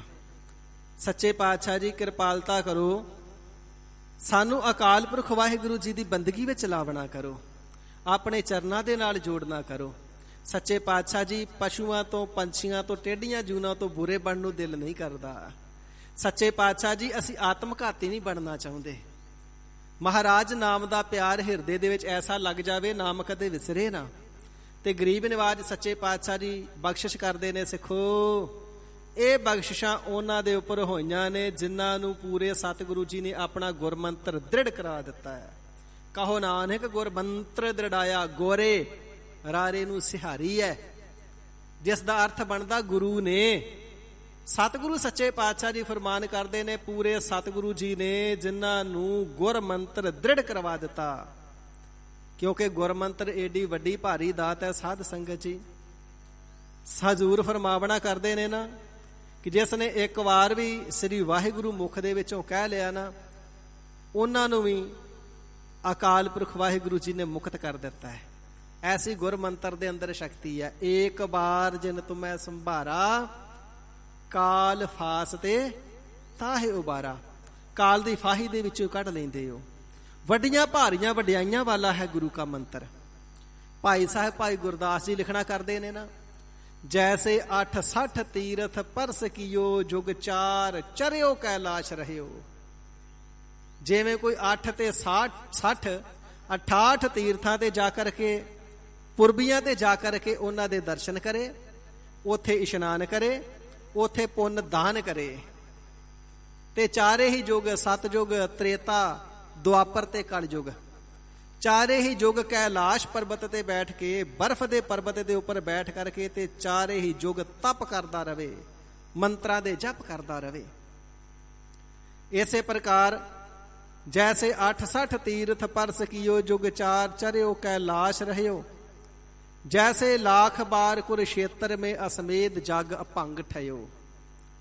ਸ਼ਾਸਤਰ ਮਤ ਇਹ ਗੱਲ ਕਹਿੰਦਾ ਹੈ ਕਿ ਕੁਰੂਕਸ਼ੇਤਰ ਦੇ ਸਥਾਨ ਤੇ ਜਾ ਕਰਕੇ 101 ਅਸ਼ਵਮੇਧ ਜਗ ਕਰੀਏ ਤੇ ਸਵਰਗ ਦਾ ਰਾਜ ਪ੍ਰਾਪਤ ਹੋ ਜਾਂਦਾ ਹੈ। ਰਾਜੇ ਇੰਦਰ ਦੀ ਪਦਵੀ ਮਿਲ ਜਾਂਦੀ ਹੈ, 33 ਕਰੋੜ ਦੇਵਤਿਆਂ ਦਾ ਮਾਲਕ ਬਣ ਜਾਈਦਾ। ਤੇ ਭਾਈ ਸਾਹਿਬ ਜੀ ਫਰਮਾਨ ਕਰਨਾ ਕਰਦੇ ਨੇ, 101 ਜਗ ਦੀ ਤੇ ਗੱਲ ਹੀ ਕੀ ਕਰਨੀ ਏ, ਲੱਖਾਂ ਹੀ ਅਸ਼ਵਮੇਧ ਜਗ ਕੋਈ ਕੁਰੂਕਸ਼ੇਤਰ ਦੀ ਧਰਤੀ ਤੇ ਜਾ ਕਰਕੇ ਇੱਕ ਰਸ ਅਭੰਗ ਕਰਦਾ ਰਵੇ, ਅਖੰਡ ਜਗ ਕਰਦਾ ਰਵੇ, ਤੇ ਜਿੰਨਾ ਉਹਨਾਂ ਲੱਖਾਂ ਹੀ ਜੱਗਾਂ ਦਾ ਮਹਾਤਮ ਮਿਲਦਾ। ਚਾਰੇ ਯੁਗ ਕੈਲਾਸ਼ ਪਰਬਤ ਤੇ ਬੈਠ ਕੇ ਤਪ ਕਰਨੇ ਦਾ ਮਹਾਤਮ ਮਿਲਦਾ, ਜਿੰਨਾ 68 ਤੀਰਥਾਂ ਦੇ ਦਰਸ਼ਨ ਇਸ਼ਨਾਨ ਦਾ, ਪੁਰਬੀਆਂ ਦਾ ਮਹਾਤਮ ਮਿਲਦਾ। ਜੈਸੇ ਕੋਟ ਵਰਸ ਤਪ ਉਰਦਮੁਖੀ। ਜਿਵੇਂ ਕੋਈ ਕਰੋੜਾਂ ਸਾਲ ਉਰਦਮੁਖੀ ਪੁੱਠੇ ਮੁਖ ਲਟਕ ਕਰਕੇ, ਦਰਖਤ ਦੇ ਨਾਲ ਜਾਂ ਖੂਹ ਦੇ ਵਿੱਚ ਲਟਕ ਕਰਕੇ, ਜਿਵੇਂ ਤਪਸਵੀ ਲੋਕ ਤਪੱਸਿਆ ਕਰਿਆ ਕਰਦੇ ਸਨ, ਐਵੇਂ ਪੁੱਠਾ ਲਮਕ ਕਰਕੇ ਕਰੋੜਾਂ ਹੀ ਸਾਲ ਕੋਈ ਤਪੱਸਿਆ ਕਰਦਾ ਰਵੇ। ਬੈ ਸੰਤਰ ਮੈਂ ਤਨ ਦਾਹ ਦਇਓ। ਅੰਤਕਾਲ ਆਪਣੇ ਸਰੀਰ ਨੂੰ ਛੋਟਾ ਛੋਟਾ ਟੁਕੜਾ ਟੁਕੜਾ ਕੱਟ ਕਰਕੇ ਬੈ ਸੰਤਰ ਦੇ ਵਿੱਚ, ਅੱਗ ਦੇ ਵਿੱਚ ਪਾ ਕਰਕੇ ਆਪਣੇ ਸਰੀਰ ਦਾ ਹਮਨ ਕਰ ਦੇਵੇ, ਸਰੀਰ ਨੂੰ ਕੱਟ ਕੱਟ ਕੇ ਟੁਕੜਾ ਟੁਕੜਾ ਕਰਕੇ ਸਾੜ ਦੇਵੇ। ਤੇ ਜਿੰਨਾ ਮਹਾਤਮ ਇਹਨਾਂ ਸਾਰੀਆਂ ਚੀਜ਼ਾਂ ਦਾ ਮਿਲਦਾ ਨਾ, 68 ਤੀਰਥਾਂ ਦੇ ਦਰਸ਼ਨ ਇਸ਼ਨਾਨ ਦਾ, ਇਸੇ ਪ੍ਰਕਾਰ ਚਾਰੇ ਯੁਗ ਕੈਲਾਸ਼ ਪਰਬਤ ਤੇ ਤਪੱਸਿਆ ਕਰਨੇ ਦਾ, ਕੁਰੂਕਸ਼ੇਤਰ ਦੇ ਸਥਾਨ ਤੇ ਜਾ ਕਰਕੇ ਲੱਖਾਂ ਅਸ਼ਵਮੇਧ ਜਗ ਕਰਨੇ ਦਾ, ਕਰੋੜਾਂ ਸਾਲ ਪੁੱਠੇ ਲਮਕ ਕੇ ਤਪੱਸਿਆ ਕਰਨੇ ਦਾ, ਕੱਟ ਕੱਟ ਕੇ ਸਰੀਰ ਨੂੰ ਹਮਨ ਕਰ ਦੇਣ ਦਾ, ਜਿੰਨਾ ਫਲ ਸਾਰੇ ਸਾਧਨਾ ਦਾ ਮਿਲਦਾ ਹੈ। ਫੁਨ ਅੰਮ੍ਰਿਤ ਨਾਮ ਵਿਸ਼ੇਸ਼ ਇਤੀ। ਫੁਨ ਇੰਨਾ ਜ਼ਿਆਦਾ ਮਹਾਤਮ ਪ੍ਰਾਪਤ ਹੋ ਜਾਂਦਾ ਕਿੰਨਾਂ ਨੂੰ, ਜਿਨ ਇੱਕ ਵਾਰ ਸ੍ਰੀ ਵਾਹਿਗੁਰੂ ਕਹਿਓ। ਜਿਸ ਨੇ ਆਪਣੇ ਮੁਖ ਦੇ ਵਿੱਚੋਂ, ਆਪਣੇ ਮੂੰਹ ਦੇ ਵਿੱਚੋਂ ਇੱਕ ਵਾਰ ਵੀ ਵਾਹਿਗੁਰੂ ਕਹਿ ਦਿੱਤਾ, ਇਤਨਾ ਵੱਡਾ ਮਹਾਤਮ ਪ੍ਰਾਪਤ ਹੁੰਦਾ ਹੈ। ਸਤਿਗੁਰੂ ਸੱਚੇ ਪਾਤਸ਼ਾਹ ਜੀ ਫਰਮਾਨ ਕਰਦੇ ਨੇ, ਜਿਨ੍ਹਾਂ ਦੇ ਉੱਪਰ ਸਤਿਗੁਰੂ ਸੱਚੇ ਪਾਤਸ਼ਾਹ ਜੀ ਨੇ ਕਿਰਪਾ ਕਰ ਦਿੱਤੀ ਨਾ, ਕਹੋ ਨਾਨਕ ਗੁਰ ਮੰਤਰ ਦ੍ਰਿੜਾਇਆ। ਉਹਨਾਂ ਨੂੰ ਪੂਰੇ ਸਤਿਗੁਰੂ ਜੀ ਨੇ ਆਪਣਾ ਗੁਰਮੰਤਰ ਵਾਹਿਗੁਰੂ ਦ੍ਰਿੜ ਕਰਵਾ ਦਿੱਤਾ ਹੈ। ਕੇਵਲ ਨਾਮ ਰਿਦ ਮਾਹਿ ਸਮਾਇਆ। ਫਿਰ ਕੇਵਲ ਸ਼ੁੱਧ ਸਵਰੂਪ ਨਾਮ ਤਿੰਨਾਂ ਦੇ ਹਿਰਦੇ ਦੇ ਅੰਦਰ ਸਮਾਇਆ ਹੈ। ਕੇਵਲ ਮੁਕਤੀ ਨੂੰ ਦੇਵਨੇ ਵਾਲਾ ਨਾਮ, ਜੀਵਨ ਮੁਕਤੀ ਦੇ ਆਨੰਦ ਨੂੰ ਦੇਵਣ ਵਾਲਾ ਨਾਮ, ਅਕਾਲ ਪੁਰਖ ਵਾਹਿਗੁਰੂ ਜੀ ਦੀ ਅਭੇਦਤਾ ਪ੍ਰਾਪਤ ਕਰਵਾ ਦੇਣ ਵਾਲਾ ਨਾਮ, ਸਤਿਗੁਰੂ ਜੀ ਦੇ ਬਖਸ਼ਿਸ਼ਾਂ ਉਪਦੇਸ਼ਾਂ ਦੀ ਬਖਸ਼ਿਸ਼ ਦੇ ਨਾਲ ਰਿਦ ਮਾਹਿ ਸਮਾਇਆ, ਉਹਨਾਂ ਦੇ ਹਿਰਦੇ ਦੇ ਅੰਦਰ ਸਮਾਇਆ ਹੈ। ਤੇ ਜਿਨ੍ਹਾਂ ਦੇ ਹਿਰਦੇ ਦੇ ਅੰਦਰ ਵਾਹਿਗੁਰੂ ਜੀ ਦਾ ਨਾਮ ਸਮਾ ਗਿਆ, ਹਿਰਦਾ ਆਨੰਦ ਸਵਰੂਪ ਸਤਚਿਤ ਆਨੰਦ ਜੀ ਦੇ ਸਵਰੂਪ ਦੇ ਅੰਦਰ ਜੁੜ ਗਿਆ, ਸਾਰੇ ਹਿਰਦੇ ਦੇ ਵਿਕਾਰ ਤਿੰਨਾਂ ਦੇ ਮਿਟ ਜਾਂਦੇ ਨੇ, ਬੁਰੇ ਸੰਕਲਪ ਤੇ ਵਿਕਲਪ ਮਿਟ ਜਾਂਦੇ ਨੇ, ਸੰਸਾਰੀ ਰੋਗ ਉਹਨਾਂ ਦੇ ਰਸਤੇ ਰੋਕ ਨਹੀਂ ਸਕਦੇ, ਉਹਨਾਂ ਦਾ ਖਾਧਾ ਪੀਤਾ ਪਹਿਨਿਆ ਵਿਸਥਾਰ ਕੀਤੇ ਸਾਰੇ ਪਵਿੱਤਰ ਨੇ, ਸਤਿਗੁਰੂ ਜੀ ਦੀ ਵਡਿਆਈ ਪ੍ਰਾਪਤ ਕਰਕੇ ਨਾਮ ਦੇ ਮੁਕਤ ਸਰੂਪ ਹੋ ਜਾਂਦੇ ਨੇ ਤੇ ਵਾਹਿਗੁਰੂ ਜੀ ਦੀ ਅਭੇਦਤਾ ਪ੍ਰਾਪਤ ਕਰਦੇ ਨੇ। ਪਿਆਰਿਓ, ਤਿੰਨਾਂ ਦਾ ਹੀ ਜਗਤ ਸੰਸਾਰ ਦੇ ਉੱਪਰ ਜਨਮ ਲੈ ਕਰਕੇ ਆਇਆ ਸਫਲਾ ਹੈ।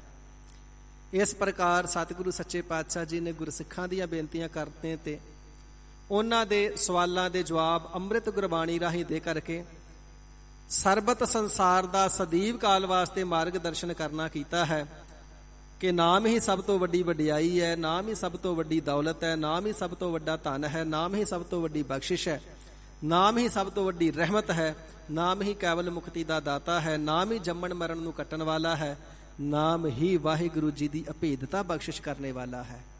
ਇਸ ਕਰਕੇ ਸਰਬਤ ਅਵਸਥਾ ਤੇ ਸਰਬਤ ਕਾਲ ਦੇ ਵਿੱਚ ਨਾਮ ਦਾ ਹੀ ਸਿਮਰਨ ਕਰਨਾ ਹੈ। ਇਹ ਪਾਵਨ ਉਪਦੇਸ਼ ਗਰੀਬ ਨਿਵਾਜ ਸਤਿਗੁਰੂ ਜੀ ਨੇ ਕਿਰਪਾਲਤਾ ਕਰਕੇ ਬਖਸ਼ਿਸ਼ ਕਰਨਾ ਕੀਤਾ ਹੈ ਜੀ। ਸਤਿਗੁਰਾਂ ਦੇ ਪਾਵਨ ਉਪਦੇਸ਼ ਦੀ ਵਿਚਾਰ ਕਰਦਿਆਂ ਹੋਈਆਂ ਸਮੂਹ ਪ੍ਰਕਾਰ ਦੀਆਂ ਭੁੱਲਾਂ ਚੁੱਕਾਂ ਦੀ ਸਾਹਿਬੇ ਕਮਾਲ ਸ੍ਰੀ ਗੁਰੂ ਗੋਬਿੰਦ ਸਿੰਘ ਸਾਹਿਬ ਜੀ ਮਹਾਰਾਜ ਹਾਜ਼ਰ ਨਾਜ਼ਰ ਤਖਤਾਂ ਤੇ ਸੁਭਾਈਮਾਨ ਨੇ। ਦਸਾਂ ਪਾਤਸ਼ਾਹੀਆਂ ਜੀ ਦੀ ਜੋਤ ਸ੍ਰੀ ਗੁਰੂ ਗ੍ਰੰਥ ਸਾਹਿਬ ਜੀ ਮਹਾਰਾਜ ਗੁਰਤਾ ਗੱਦੀ ਤੇ ਸ਼ੋਭਨੀਕ ਨੇ। ਬਖਸ਼ਣ ਜੋਗਲੇ ਸਤਿਗੁਰੂ ਜੀ ਕਿਰਪਾਲਤਾ ਕਰਕੇ ਬਖਸ਼ ਲੈਣਾ। ਸਤਿਗੁਰੂ ਜੀ ਦੀ ਸੰਗਤ ਬਖਸ਼ਣ ਯੋਗ ਹੈ, ਬਖਸ਼ ਲੈਣਾ। ਸਤਿਗੁਰੂ ਜੀ ਦੇ ਅੰਮ੍ਰਿਤ ਵਚਨਾਂ ਨੂੰ ਹਿਰਦੇ ਵਿੱਚ ਵਸਾ ਲੈਣਾ, ਜਿਸ ਦੇ ਨਾਲ ਸਾਡਾ ਪੜਿਆ ਸੁਣਿਆ ਕਥਨ ਕੀਤਾ ਸਫਲਾ ਹੋਏ, ਥਾਂ ਪੈ ਜਾਵੇ। ਕਹੋ ਨਾਨਕ ਗੁਰ ਮੰਤਰ ਦ੍ਰਿੜਾਇਆ, ਕੇਵਲ ਨਾਮ ਰਿਦ ਮਾਹੀ ਸਮਾਇਆ। ਵਾਹਿਗੁਰੂ ਜੀ ਕਾ ਖਾਲਸਾ, ਵਾਹਿਗੁਰੂ ਜੀ ਕੀ ਫਤਿਹ। हे अच्युत हे पार ब्रह्म अविनाशी अगनास, हे पूरन हे सर्ब मैं दुख पंजन गुणतास। हे संगी हे निरंकार, हे निर्गुण सब टेक। हे गोविंद हे गुण निधान, जाकै सदा विवेक। हे अपरंपर हर हरे है पी होवनहार। हे संतह कै सदा संग निदारा आधार। हे ठाकुर हौ दासरो मैं निर्गुण गुण नहीं कोय। नानक दीजै नाम दान, राखो हियै परोय। आए प्रभ सरनागति, कृपा निध दयाल। एक अखर हर मन बसत, नानक होत निहाल। वाहिगुरु नाम जहाज है, चढ़े सो उतरै पार। जो सरदा कर सेव दे, गुर पार उतारन हार। कथा निता प्रत होत है, सुनो सो सिंह सुजान।